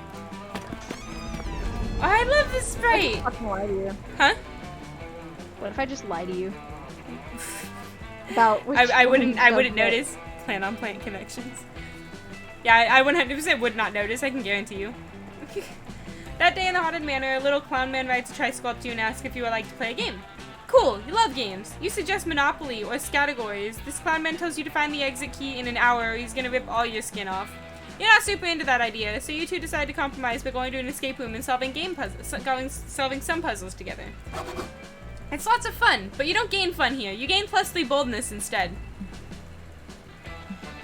Later, you're searching for the manor's most elusive, ephemeral being of all time, a working cell phone signal. But instead, you find a Ravi and Damien playing poker with some haunted tarot cards. Ha! Royal flush. Hand that immortal soul over, baby. Whatever. I never said it was my immortal soul. I traded a hobgoblin 10 rupees for this thing, so joke's on you. You have no control over my... Oh, he was just gonna drink it. Nice. I was in a soul smacking phase before I discovered one true love, the everything bagel. Ugh, this sucks. Hey, Potato, you have any souls that you want to give me so I can get drunk and forget about how tired and bored I am? These two took a bet from Joy that they couldn't stay awake in the Haunted Manor for 24 hours. Clearly, she thought Damien and I needed a greater challenge after we competed to see who could survive multiple stab wounds the longest. But it's so lame in here and impossible to stay awake. The discordant screaming of the damned spirit sounds exactly like the lullaby my dad used to sing me as a kid. Yeah, and the bloodthirsty voices in my head repeatedly whispering, "Kill your father," are starting to give me ASMR. I tried chatting up the cursed paintings on the walls, but if all they ever talk about is what they did to deserve being imprisoned in an oil on canvas for eternity. Yawn. Hey, Potato, why don't you help us keel over? Either entertain me with your boring antics, or either entertain me with your antics, or by letting me burn off your eyebrows. I cannot read anymore. It's always nice to be needed. What can you do to keep these sexy idiots from nodding off? Discuss the most current injustices and problematic situations, so you can stay woke. Binge all 32 Shrek movies in one night. What do you mean that's not fun? Hey, that's a great idea. No, It'll be a really you're not fun. I know, but that's such a fun suggestion. That's a great idea. It'll be a relief to get the TV off this eardrum-shattering static channel anyway. I knew keeping the entire Shrek filmography in a Ravi's bag of holding would pay off someday. Yes, as you may well know, there are two main differences between the Monster Prom universe and your universe. Monsters are real, and there are 32 Shrek movies. This truly is a blessed realm. You watch Shrek and quote the Onion monologue perfectly. You watch Shrek 2 and sing along to Jennifer Saunders' flawless cover of Holding Out for a Hero. You debate how the fuck Donkey got a dragon pregnant in Shrek the Third, and agree that Shrek Forever After was so forgettable that I can't even make a good pop culture reference about it. Then you get to Shrek 8, the beginning of Shrek's experimental period. It opens on Fiona sitting in a chair made of lice. She drinks from a teacup that never empties. Eventually, Puss in Boots shows up to deliver a monologue in completely Scottish Gaelic. Behind them, Donkey and Shrek are building a brick wall. Every time it reaches the top of the screen, the dragon's tail knocks it down. It's all about capitalism, somehow. At the 546-minute mark, the characters all break out into the song and dance and sing Freak Flag, but by that time it happens, you and your friends are long asleep. What the? Is it morning? Fuck, we lost the bet. Why would you convince us to watch that indecipherable, boring-ass garbage, Potato? Did you want us to lose on purpose? Yeah, I bet she's a spy for Joy trying to make us fail. Not cool. I'm cursing you with perpetual tiny fist for the next few hours to get even. You better ask what perpetual tiny fist is and how it's perpetual if it only lasts for a few hours. But then Aravi descends upon you and begins pummeling you with her tiny fists. How dare they? I know, right? It's shockingly painful and you lose 2 boldness in a fun. Well, I still went up 1 boldness because I gained 3. Ooh, let's do this and then we'll take the break. Fictional character. Say your choice out loud to the others. Dahlia. Junkrat from Overwatch. You're the manager of a burger joint. Player orders based on which fictional character would make the best assistant manager. Start debating now. Dude, Dahlia's got that heart to be, and like that dedication. Junkrat would just fucking blow everything up. And that's not what you need in your burger joint. Maybe if it was a chicken joint, but not a burger joint, mate. See, but Dahlia also has like 3 brain cells. And management, you need brain cells for management. Oh, girl. Okay, how many brain cells does Junkrat have? At least 4. Bitch, I think you're biased. No, but see, like Junkrat was like like the lore, the Overwatch lore. He was like this big old like heist guy with Roadhog. So you have to be smart to plan out heists, you know? Yeah, see, no Karen's stupid enough to talk shit to Junkrat though. He'll just fucking shoot him. Alright, if chat says Junkrat, then it's Junkrat. Go ahead, Potato. Okay, and then now we can take a break. We'll come back for the campfire. Alright, sounds good. Okay, so Epic, we're gonna take I almost alt F4 it, I didn't want to do that. Epic, we're gonna take like a 10-15 minute break, however long it takes to eat and everything. So we shall be back.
And unmute.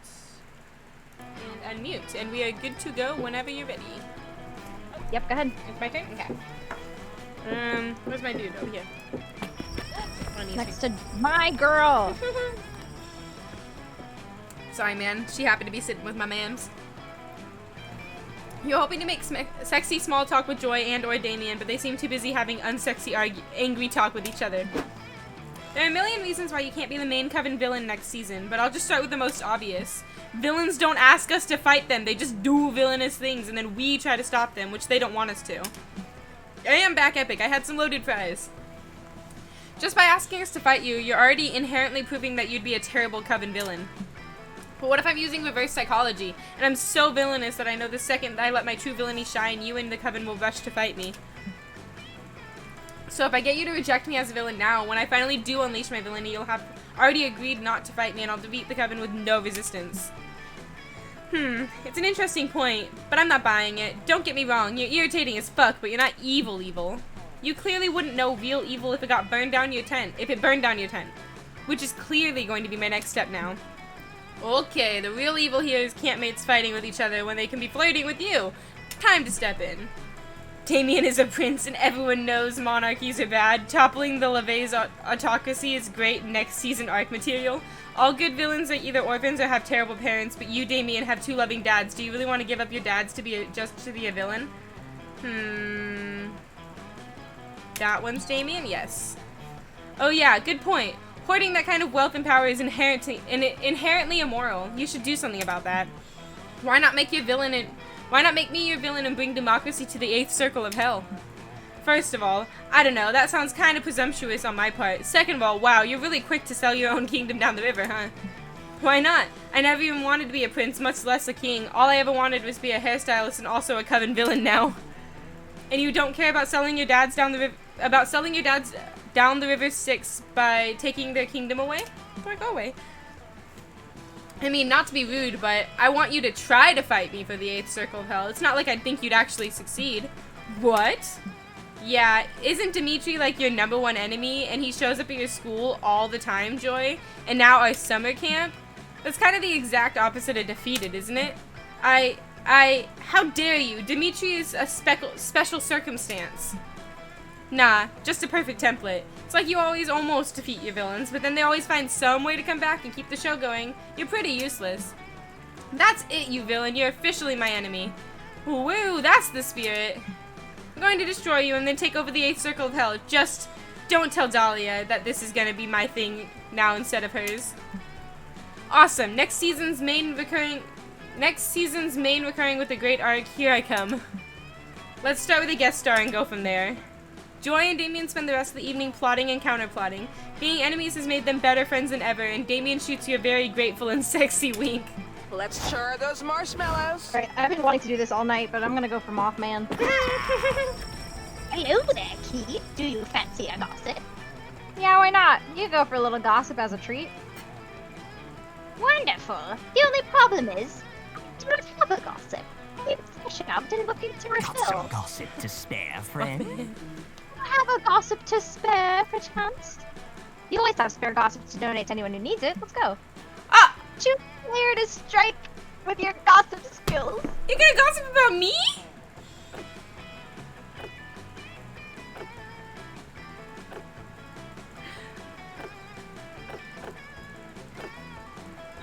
Oh! That one. Oh no! Fun summertime activity. Skinny dipping. Oh. Sand eating? Wait, don't press enter. Don't. Nah. I was gonna send it to Avon. See. Ah, Key, you are truly charitable. Farewell, my fellow I will gossiper. pay your kindness forward by spreading this gossip amongst my other gossipless peers. Your hot, thick, juicy gossip makes its way around the campfire in record time. Yes.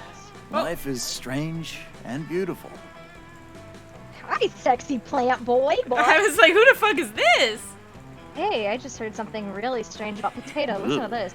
She was apparently a participant in a super weird pharmaceutical experiment. They were testing a new drug that could possibly cure distrust of modern medicine, and of course Potato was the perfect guinea pig. It was a month-long trial, and Potato had to deal with lots of bizarre side effects like runny nose, excessive farting, permanently acne-ridden skin, and a sudden obsession with helium-fueled karaoke. Ultimately, the drug was a failure, and it's still not FDA approved, but hey, it's never stopped anyone before. But the funnest part is, you didn't hear this from me, the drug gave Potato a permanent sand-eating fetish.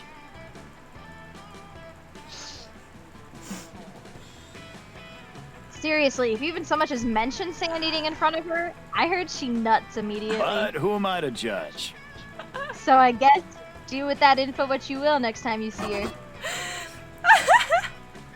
Your super delicious rumor cost Potato 2 points. I'm fucking crying. Weekend arrives, and so it's time to visit Juan, the small magical Latino cat.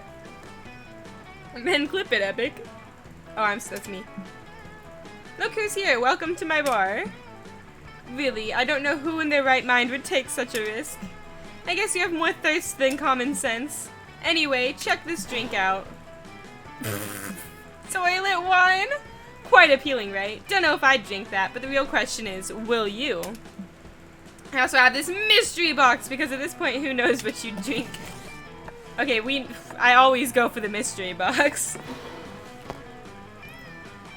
Average? The mystery box. So bold of you. Hope you're happy with it. Like an average beverage? Yeah, yes. Tequila Moonrise? Yeah, you know what, Juan, the magical Latino cat, I will go with the Tequila Moonrise. Yeah, no, totally. I was testing your common sense. And you passed your prizes, the drink you chose. Call this one Tequila Moonrise. What a powerful, invigorating drink. Yes, I can see my stats. Hey, no, I can't. That's your stats. Fuck. I gave it that name because when you drink it, you can feel all your stats rise. Put it on my tab. Fuck yes. I don't know what they are. I can see funds at 10, but I don't know what the rest are at. Sometimes you just want to blend in with the masses. Not me. I love to stand out. But in any case, for those moments, I created this, the average. It'll average all your stats. Cool. Maybe one day being average will be the new cool. Who knows? Hey, that actually helped me a lot. Why are her stats hidden? Because the drink that she took last time was a ski mask, and so it made her entirely incognito. Yeah, so all of my stats are incognito.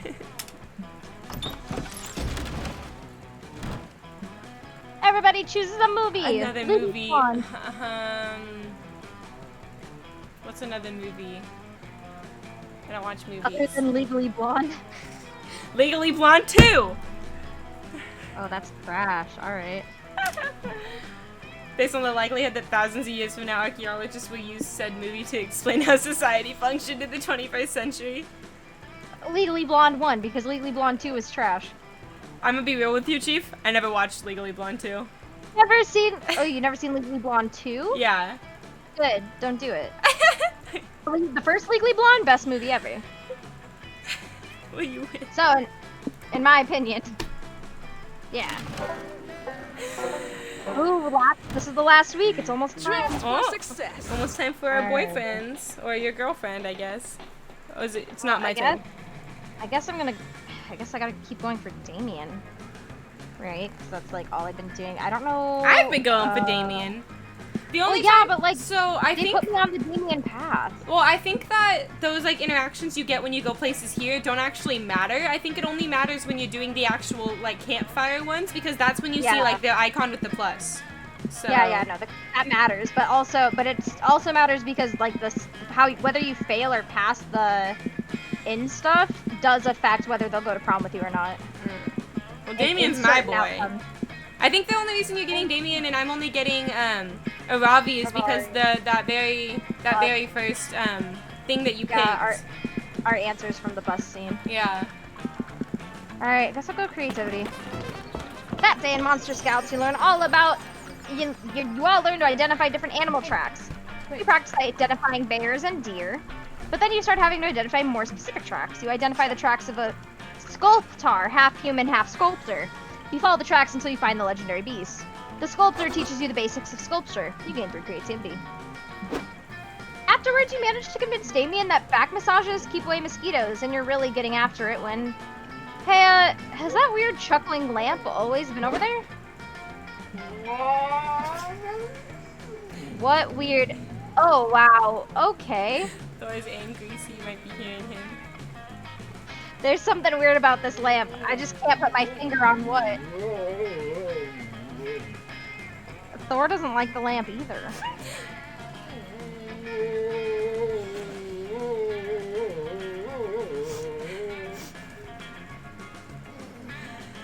Yeah, Thor?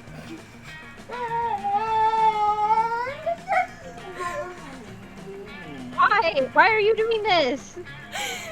He's mad. What? Why?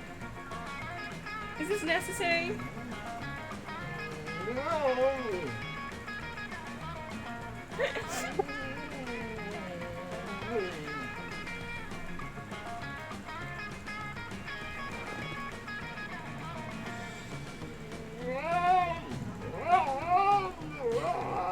Do you see him on stream now, Kiana?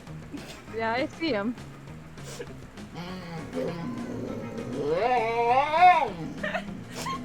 Oh, Epic's making me pet him now. Here, give me one moment, Kiana. Does he want attention? He's just angry. Here, let's try. Alright. Hi, Thor.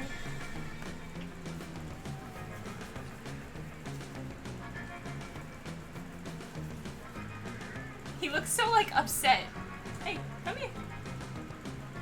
Hey, my boy.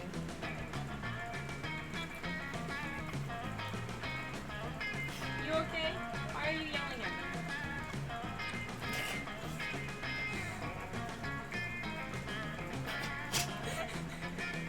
me? Fucking licks me straight in the face. Hi. You gonna attack me now? No?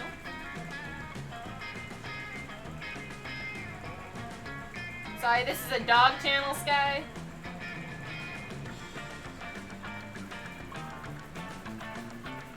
Have you been adequately pet?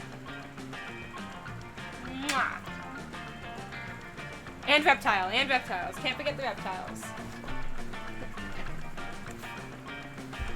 Ugh. Okay, let's see if Thor stops yelling at me now. You can continue eating. In the words of the great Mahatma Gandhi, when in doubt, set it on fire. You're pretty sure that's not what Gandhi said, and you tell Damien so. Really? Huh. I tried to read a biography of Gandhi once, but I couldn't understand it, so I set it on fire. Is he making more noise? No? Oh. He's standing Really? next to me calmly. Oh, okay. I thought that was the lesson the book was trying to teach me. That was about 5 minutes ago. The book is still on fire, actually. Have a good one, in fact, Sky. that's what I was planning to use to burn this lamp. It's like as Watch. far from what Gandhi would have to say never. Me, Damien. It's totally accurate. The only This game's person who's been 100% burned here accurate. is you, by my impeccable disguise. Whoa, Counselor Flodge? You were the lamp the whole time? Guilty. Pretty cool.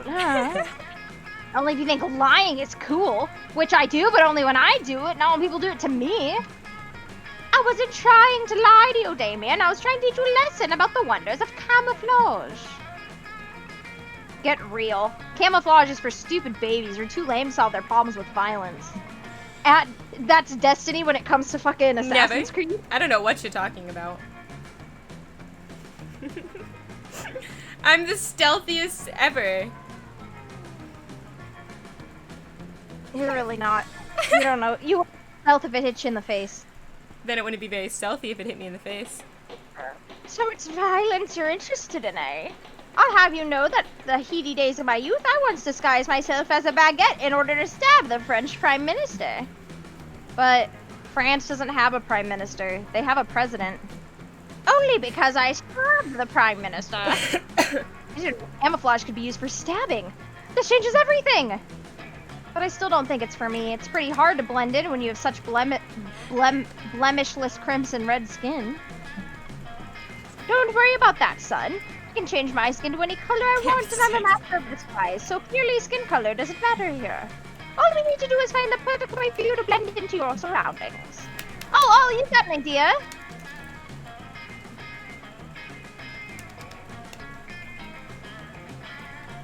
Get a high-powered job in the fashion industry and make red the in color for the season.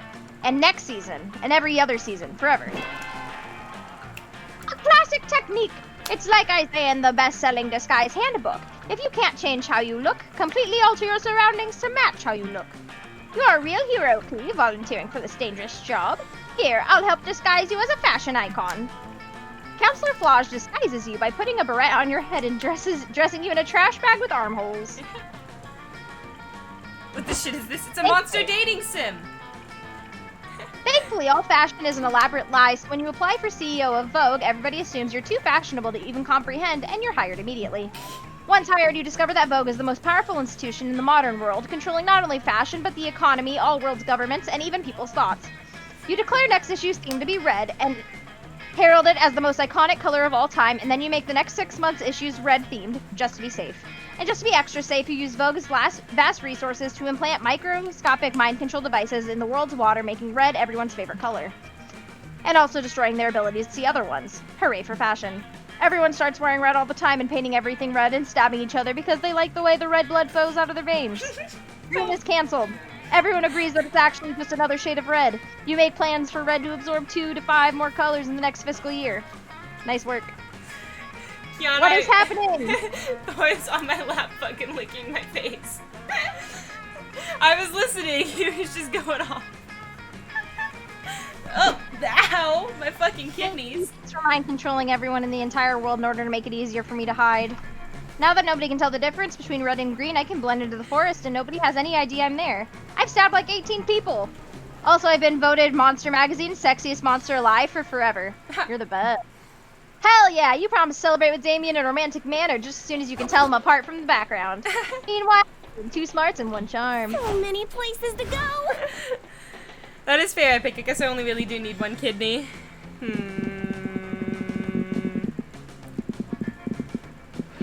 feel like I haven't gone here. Oh, but I can't because you went there. Let's do the woods again. This dating sim is very horny. It is. One day while hiking through the woods, you find a tree with the words J plus S forever carved on it all.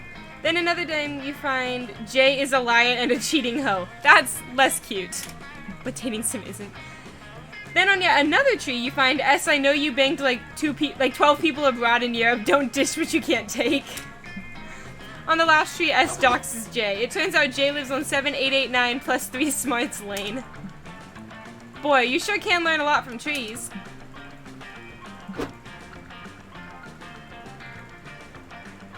The last one did end up getting approved, but it's a tier 2 for emotes, if you're talking about emotes. Oh wait, no, you're not talking about emotes. I'm stupid. You're hiking through the woods with your friends. You inevitably get lost again. Honestly, why do you even keep leaving camp? How are you not dead yet? Fuck, guys, this is it. We're gonna die out here in the boring-ass wilderness where there aren't even any wild filet mignons to eat. Calm down, idiot. I can find food easily. I can't promise you filet mignon, but if we find an animal or slime, I can beat the shit out of it and might drop a whole roasted chicken. We don't have that kind of time. The only solution is cutting off our arms and eating them. What? That's a terrible idea. I need both my arms for punching things. What? You think I don't? It's a sacrifice I'll have to make. If you just cut off your own non-dominant arm, it won't be as bad. Friend Damien, I thought I have no need for calories or dismemberment. I will also cut off my arm in solidarity. See? Calculus not scared, so why are you, Slayer? You aren't finding roasted chickens, you are a roasted chicken. Cluck, cluck, cluck. Grr, fuck you, I'm not scared. Hex, cut off your arm with me. No thanks. I don't have arms, just hands. I think I'll eat this bagel. You do you, though. Aravi pulled out a great axe and a great cutting board and already has her own arm on the literal chopping block. You're about to stop her when you hear a doorbell ring. Pizza delivery for, is this a butcher shop? Oh, my sister's home again. Or something? Damn it, I'm lost again. How coincidental. We are also lost. Where are you trying to go, friend stranger? Wolfworm and Heart Lawform. Not sure which tree I took a wrong turn at, but I'm definitely not in the right spot, huh? Just got here so you haven't seen what this really is. It's fun! Don't worry, we're gonna be playing for a bit. They're almost done, and then they're gonna start a new round with Ryan. Yeah. Oh god, Ryan. think it'll be great. It'll be hilarious. I think Cal, Aravi, team meeting now. Okay, now that we've all discreetly held it up away from the pizza girl, here's the plan. We need to convince her this is Wolfram and Heart so she gives us the pizza. Bold move. Hex likely. Thors? Okay. You got moxie, kid. We can't friend Damien. Lying and stealing are wrong. You're doing both at once. That makes wrong by a factor of 2. Calculus. You don't understand. Remember that circle of life chart I drew up for you? Look here. It says clearly that Damians are a natural predator of pizzas. It's all part of nature for Damians to use their cunning and metalness to prey on any pizza they see. Ah, okay. I understand now that the circle of life is above the law. What is your hunting strategy, friend Damien?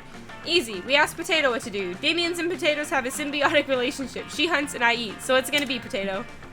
Prove to the pizza girl that this is a law firm by suing her in a very credible way. Find a wolf, a ram, and a heart in the woods. Glue the wolf and ram together. Put them in suits and glasses and fancy suitcases. And voila, Wolfram and Heart law firm.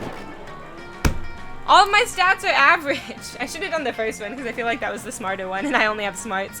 Fuck yeah, good plan. Let's find a wolf, a ram, and a severed heart. You all find the necessary animals pretty easily. Then you stitch up the wolf and ram together, and bam, crisis averted. Do you think this will be enough to fool the pizza girl that the woods are a law firm, though? Yeah, Robbie's right. We should rent some offices to support the illusion. To the building catalogs. Okay, you find an office to rent. You also hire more personnel to help fill out all the extra space. You also need to make all these employees look busy, so you find a couple clients, and then you research the law practices and buy advertisements for the firm to really sell the lie. Might make yourself a breakfast burrito. Avocados are gross anyway. You worked very hard on this. It's probably your most well-crafted lie ever. In fact, you start to think you're really good at this whole lying thing. Maybe it's your calling. Should you be a lawyer or something? Oh, look at him in a suit, Kiana! Sexy man. What a handsome young man! Nice tie. Hope the Johnson v. Doe case went smoothly. Would you step into my office for a moment of quick teen meeting? Look, Aravi, I'm telling you, Rutherford's diverse proceedings aren't going to go through unless he can prove his subpoena in Pasadena was a forgery from his ex-wife, Regina. That all rhymed. Don't tell me how to run my case, rookie. I'm the one who went to law school. You're just the aide that rides my coattails until we get the acquittal. Let's put a pin in that argument, Miss Mishra. We're here to discuss how fucking unfair that Mr. Wolfram gave that bastard Howard Gold the promotion over me. It's unfair, Damien, but the boss is a hard man to please, given that he spends most of his time screaming torturously after being sewn together. I also have some complaints about the workplace. I do my best to be a good HP and a fair HR representative, but everyone insists on playing solitaire on me. It's very demeaning and complete waste of manpower. I cannot field client complaints when I'm stacking aces. You know what, guys? We really need a vacation. I feel like I've been in this law firm for far too long. Yeah, why did we ever start working here again? I feel like it all started with a pizza or something. Pizza, weird. I agree, though. A vacation would be the ultimate cure for our frustrations. Maybe a suggestion. Could we go to a summer camp? It sounds frivolous and delightful. Excellent idea, Calculaster. The motion carries. Let's go to a summer camp. So you all take holiday to a place called Camp Spooky. You and your friends vow not to speak of work again until your vacation is over. Speaking of your friends, you're pretty sure that before all this started you were trying to fuck them or something. Oh well, those days are gone, and so are 2 fun and 1 charm. They're disgusting. Everyone choose a celebrity. Justin Bieber. Nico Hulkenberg.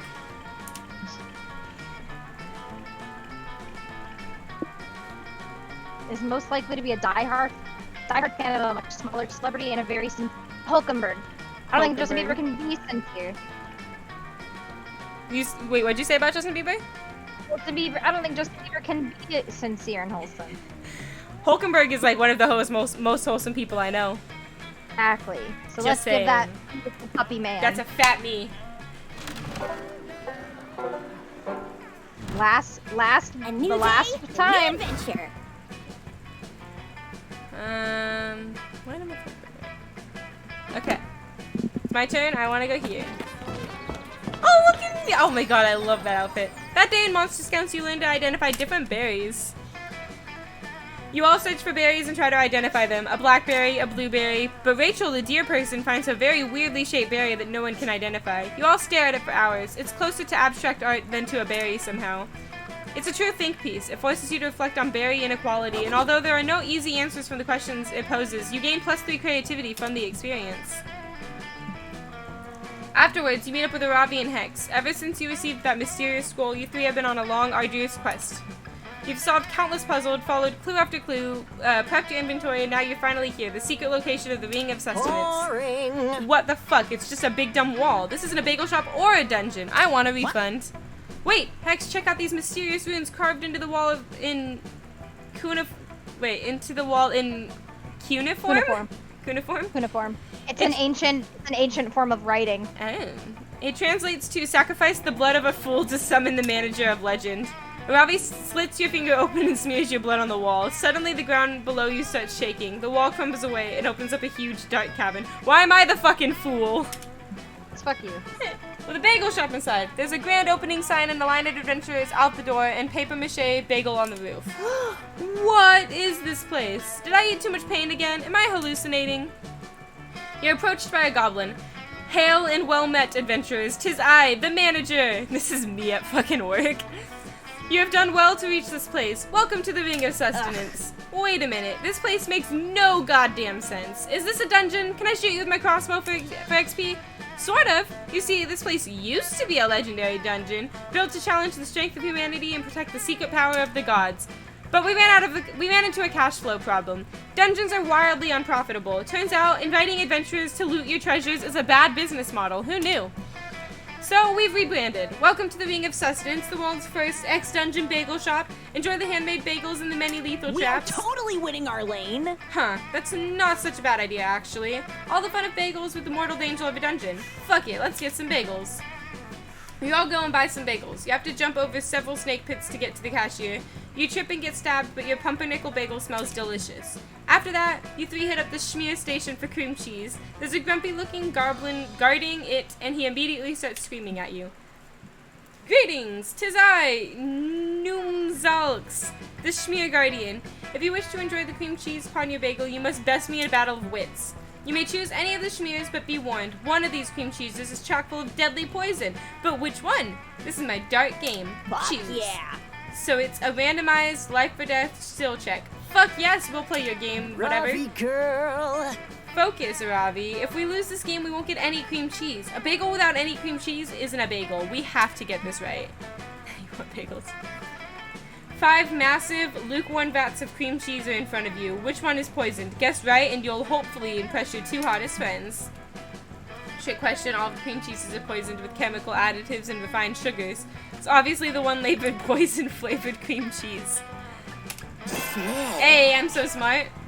Whoa, for once, Potato isn't lying. The cream cheese is actually labeled poison-flavored. Gotcha. Take that, Ha, sucker. for a battle of wits, you look pretty stupid right now. You thought you were so smart, but you never predicted that Potato would have such baller reading comprehension skills. Go me.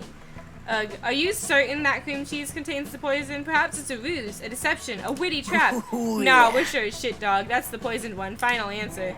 Drats, you win, adventurers. It's all because that stupid health inspector forced me to label my poisons. I liked it better when this whole place was a dungeon. I killed way more adventurers.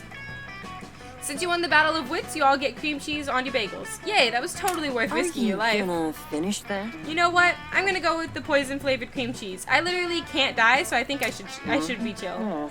Munch, munch. Is this damn, this Schmear is pretty dope. The poison tastes like the white cheddar Cheez-Its. Best bagelish ever. Yeah, I gotta admit, you were right, Hex. This place is pretty awesome. It's nice that you clearly label their poisons.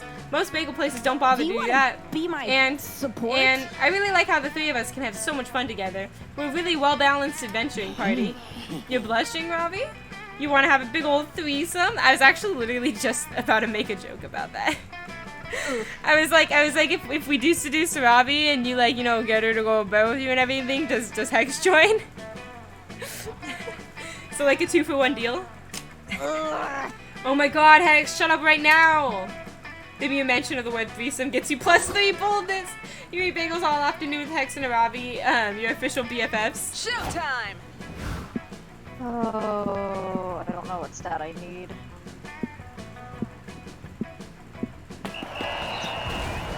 Today at Camp Dome, the game is 7 Minutes in Heaven Extreme. You volunteer yourself as tribute for your camp. You put on some lip balm, ready for some hot kissing. But it seems you got the rules wrong. In 7 minutes in Heaven Extreme, they straight up murder you and you need to stay in literal heaven for 7 minutes. They stab you repeatedly. You're sure you're going to hell, but no, heaven's beautiful. It's all you've ever wanted. You want to stay, but they bring you back to life. You are cheered by your teammates, but you will never be the same after being taken from heaven. You do look more heavenly, though, and that translates into 3 charm. You're enjoying a generic off-screen activity when suddenly... Hey, noob. Key, you're literally exactly the monster I was hoping to see. I think I finally figured out how to lure out the wildfire. After all, 3rd time's the charm. Plus, I don't think I've ever seen anyone's schemes or problems or situations last more than 3 interactions. Shit. What? Okay, I feel like, depending on how this goes, we may get a special ending. Oh. You think back on your interactions at Camp Spooky and Spooky High and agree that yes, conversations on a topic tend to happen either completely randomly or at most 3 times. We tried to prove I'm metal, but we already know I'm metal. We tried to prove I'm reckless and dangerous. We all know I am. The problem is that these qualities are on the inside. They aren't objectively measurable. We need to do something that is categorically at its core all of these things. And ideally something that the old me, that Avari and Dahlia think is dead, would have done all the time. You can't lure fire with fire, so that's out, which means my second most tried and true activity is on the table. Punching in the face. Crimes. Here we go. Crime time. Crime time. Crime time. Yeah. Hell yeah. I pick myself up because it's fun, not because I've begun to doubt that I really am metal and reckless and cool since the wildfires still won't appear to me. Yeah, that was convincing. What crime do you think I should do? Not because I don't know enough about crime or I'm not a crime expert and the best criminal ever, just because you've been a good hype person for me, so I want you to feel included. Yet again, another very convincing show of confidence from Damien. But if your spicy red crush needs a little extra push, you're happy to help him out. You suggest the perfect crime. Ooh, a heist. Yep. Hello? Yeah? What's up? I didn't say anything. Oh, no, my mom's here. Oh. Tell her I said hi. Hi. Destiny says hi. My day was good. I'm gonna mute. Okay. I'm gonna mute myself. So after me and Kiana finish this game, I may have to take a little break because I think my dad wants to watch the race with me. Because he's coming home from a hike and everything. And then I will probably continue after we watch the race, and then I'll play with Ryan. And if Kiana's still here, she can play too, obviously. But yeah, so I might have to take a break after this because he should be home in a little over half an hour. And then I'll be back on tonight. I'll stream again tonight. And I'll play with Ryan. And then I'm gonna put these VODs on YouTube because they're hilarious. So I'll put the one of this and the one when I play with Ryan on YouTube and everything because it's hilarious. So yeah, you'll be able to see them if you want to see them epic.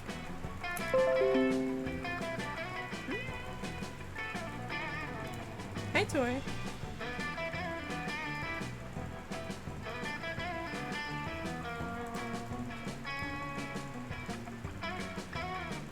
Can make sure Ryan knows because I don't think he's listening.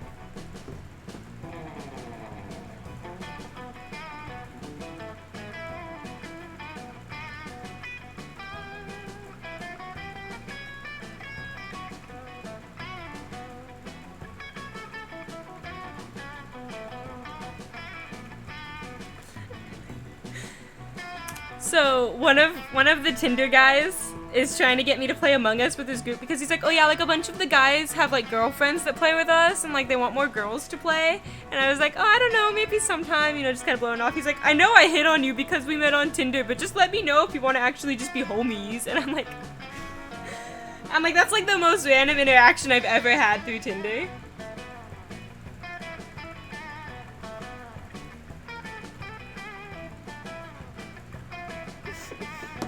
Boys are wild.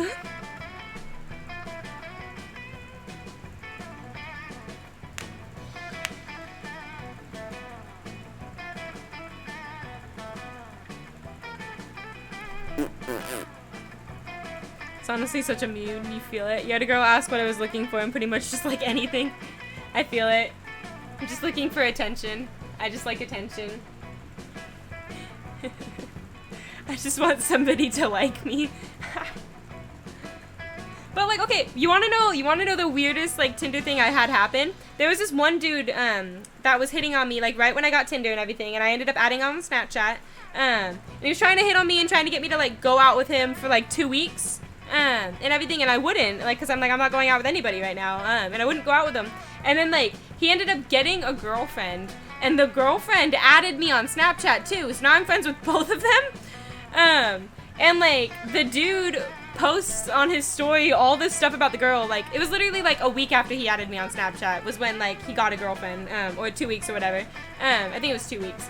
And like, just starts like going off all the time on his Snapchat story, like, this girl means the world to me, I don't know what I would do without this girl, yada yada yada. Like, he just put on his story like the other day, like, do you ever feel like you like your significant other like too much, like you're gonna scare them off because you just like them so much and everything? And I was like, you were trying to get me to go out with you like a month ago, like, this girl can't mean everything to you within like a week or two of you knowing her, like.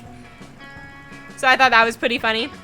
I'm like trying to get me to go, like, I'm also curious about the girlfriend because she added me on Snapchat, right? And it's like, I didn't talk to this dude after he started dating the girl. And so it's like, did she just like add everybody from his Snapchat friends list? Because that's a red flag right away. Like, I don't know. It's weird. The girl adding me is weird, yeah. I was just like, if I start dating a dude, I don't make him give me everybody's freaking Snapchats. Like, that's super weird. You know, whatever. She won't leave. It's okay, Kiana.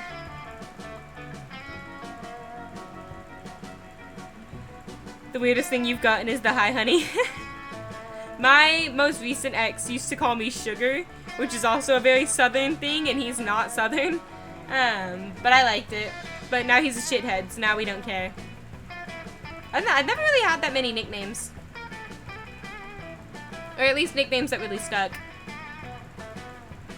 When I was a kid, my friends called me Stitch for a few years because I really liked Lilo and Stitch, and I was always like the one that would like hang upside down on like playgrounds and like crawl on like the underside of playgrounds, and like, you know, like Stitch from Lilo and Stitch can like crawl everywhere, right? And plus I had stitches in my ear from when I almost lost my ear, so kind of just made it worse.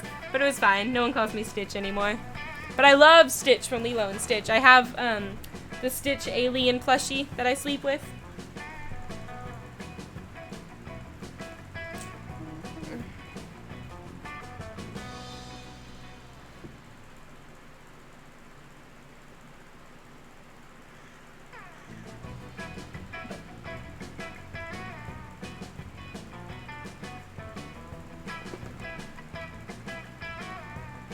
Fucking Christ.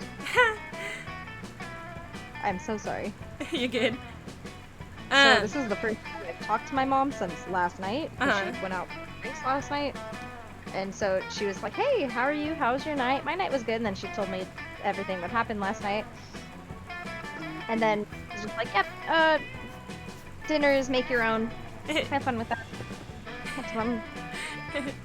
After we finish this game, I do have to take a break because my dad's going to be home in about half an hour or so, and we want to watch the race, and then I'll be back on to keep playing. Nah, no problem. I got homework to do anyway. Okay, so you're going to have like 2.5 hours to do it. That's fine for me. They were older. Sounds borderline predatory. It is. I haven't ever like really seen anyone spell it like that in a normal casual conversation, to be fair. Ooh, not charming. Oh, Dude pulls out a knife and fucking stabs you. He delicately cuts out your heart and holds the still pulsating organ in his hand. Huh, it's weird. This somehow feels not as satisfying as it used to. I can't quite explain it. It's like the sheer jolt of adrenaline from stabbing someone has devolved to passing amusement, instantly hollow. Agony sears through your system as your pathetic body begins to fail without a heart. You're in excruciating pain. Ugh, what if Avari and Dahlia were right? What if I really have changed? You're not sure, but what has changed your body's ability to pump blood to keep it alive. Was this even a crime? I mean, you're the one who told me to steal your heart. If I have your full and knowing consent, then you were either A, doing me a favor, or maybe it's your kink, I don't know. C, none of the above. It wasn't really a favor since you were trying to get him to flirt with you, and because of the excruciating torment you're feeling, it's for sure not your kink. Maybe this whole quest was misguided. Maybe I shouldn't have let Dahlia and Navari bait me like that. Maybe I have changed, and maybe that's okay. There's a time where I would have delighted to see all this blood pouring out of you and your heart. But now I'm just really interested in the color contrast between your body and the blood, and I wonder if I should take up painting. You see a bright white light at the end of a tunnel, guiding you onward. Loser. This crime didn't help me at all. Your idea sucks ass. That's the last thing you hear before respawning at your last scene. You're alive, but who cares? You didn't help Damien, and now he thinks your ideas suck. You'd make a joke about wanting Damien to suck your ass or vice versa, but you're too busy mourning your two fun and one smarts. Got fucked. Everybody good. choose something good. Destiny. Formula 1.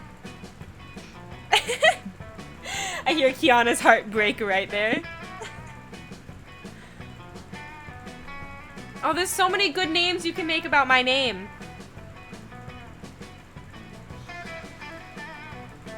Kiana? Yeah. Kiana, I didn't pick you because you're great, not good. Fucking just come up with a shitty Formula 1 name. Love's destiny. One true destiny. My true destiny. Compelling. Movie title about the good thing. Because you're the good thing.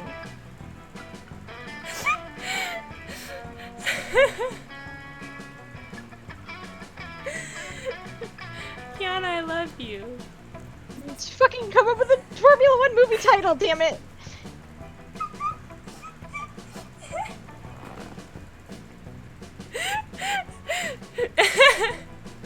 Drive to survive. It's not compelling at all. Huh? What'd you say? Epic, pick a winner. It's not my turn. No, I said epic, pick a winner. Drive to Survive's the name of the F1 documentary series. You're supposed to come up with a title, not reuse one. Stupid. World Tour. Because they go everywhere. They go 22 countries. Clearly you won, Kiana, and it's not a pity vote. You're right, it's not a pity vote. Light it up. Who will be my summer love? Myself. Wait, you can pick yourself? No, not Damien. Damien's my boy. Yay. I want Damien. No, I get Damien. Showtime. We're gonna fight over him. You finally gather the courage and ask your beloved to watch the meteor shower with you. You want to be my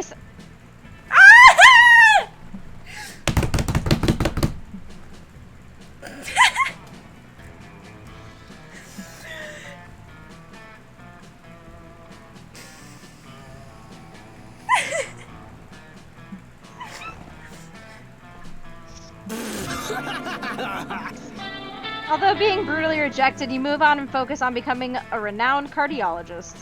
That's ironic because I just got my heart ripped out. But your family never approved. Every time you gather for family dinners, your mother showers you in disappointment, and your dad mentions how he never wanted a nerd doctor for a child, but a cool person who fucks. They disown you and make Kenny the main inheritor of the family fortune. Kenny's not even your brother. He's just a very cool dad your dad met at the supermarket. Kenny totally fucks. You finally gathered the courage to ask your beloved to watch the meteor shower with you. Ah! Ah! Take that.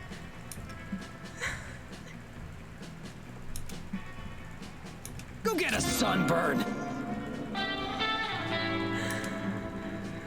It's okay, Damien. It's still hot. It's still sexy.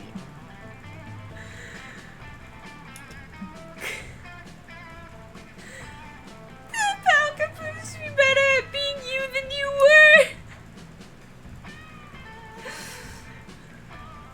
How come people I like never like me back, but then other fucking people decide to confess their love to me? Me! Not even talking about you. I don't mind when you do it. No, like that's me too. We didn't get any secret endings. We didn't get any endings. Dude, we got dumped.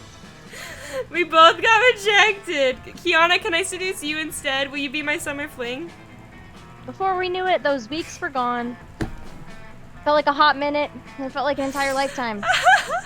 That night, as we saw summer coming to an end, we all wondered what would come next for us. It felt like the end of something big.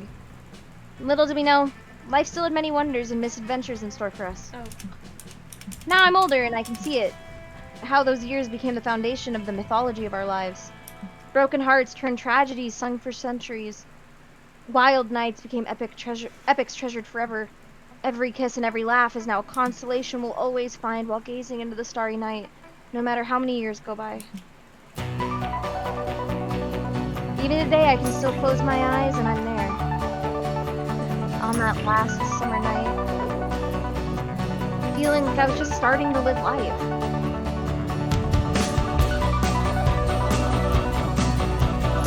With all my friends around that campfire. So young and brave. So red and starry. Champions of red wine. Poured all over. It's what we're known Epic said, imagine if y'all do this again and you both get rejected again and Ryan just fucks. Hot. You think Ryan fucks, but we don't?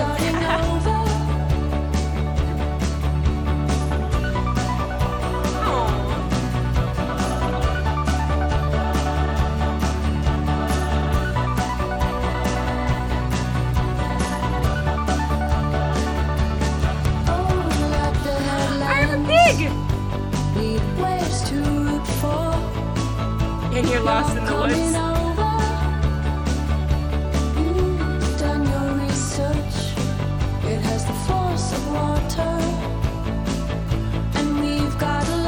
Did you see that one of the boys? Yeah, right there. They have question marks. Yeah, which I'm guessing that means we didn't unlock those, or like we haven't encountered those characters yet. Steps I take back to you.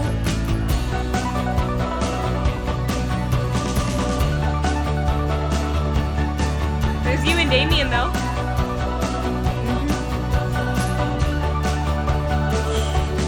Think we could save lives There's alone Epic. if we don't spend them way undercover. I'm not your love song gone wrong. I'm coming over. Steps I take back to you. Steps I take back to you.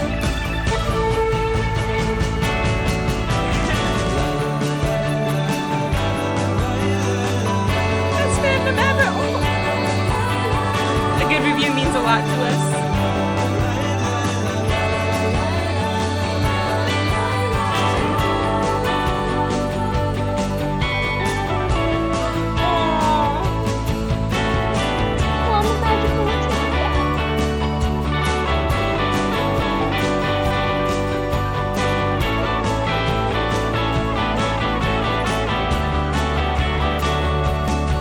Champions of red wine. The music is very loud right here, yeah. Like it has, I even have the music turned down to like half. And it's just like this ending credits is just very loud. I can't hear you. What'd you say?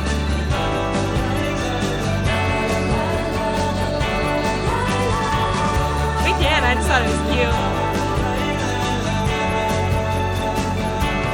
I think it's about to be over anyway, yeah. Yeah, it's just that ending cutscene. Cute ending scene. Except we both got fucking rejected. Yeah, the end credit music probably ignores the volume setting. Cause see, now the music's super quiet. We've unlocked So-Fi Beats to Relax / Study 2. Thought it was Kofi. Kofi Beats to Relax Study 2. Anyway. Alright, you're going? Yeah, I'm gonna end the stream for now. We'll be back in like 2.5 hours or so. To play some more with Ryan and everything. But I'm gonna go watch the race with my dad because it's Sunday. Ooh, gonna end the stream. Thanks for hanging out, Epic. I'll see you later if you tune in again. Wait, is there anyone I should host right now? Is anyone live? Host channel. Bye. Yeah, no one for me to host. Okay, so I'm just gonna end the stream. Adios. If I can find my mouse.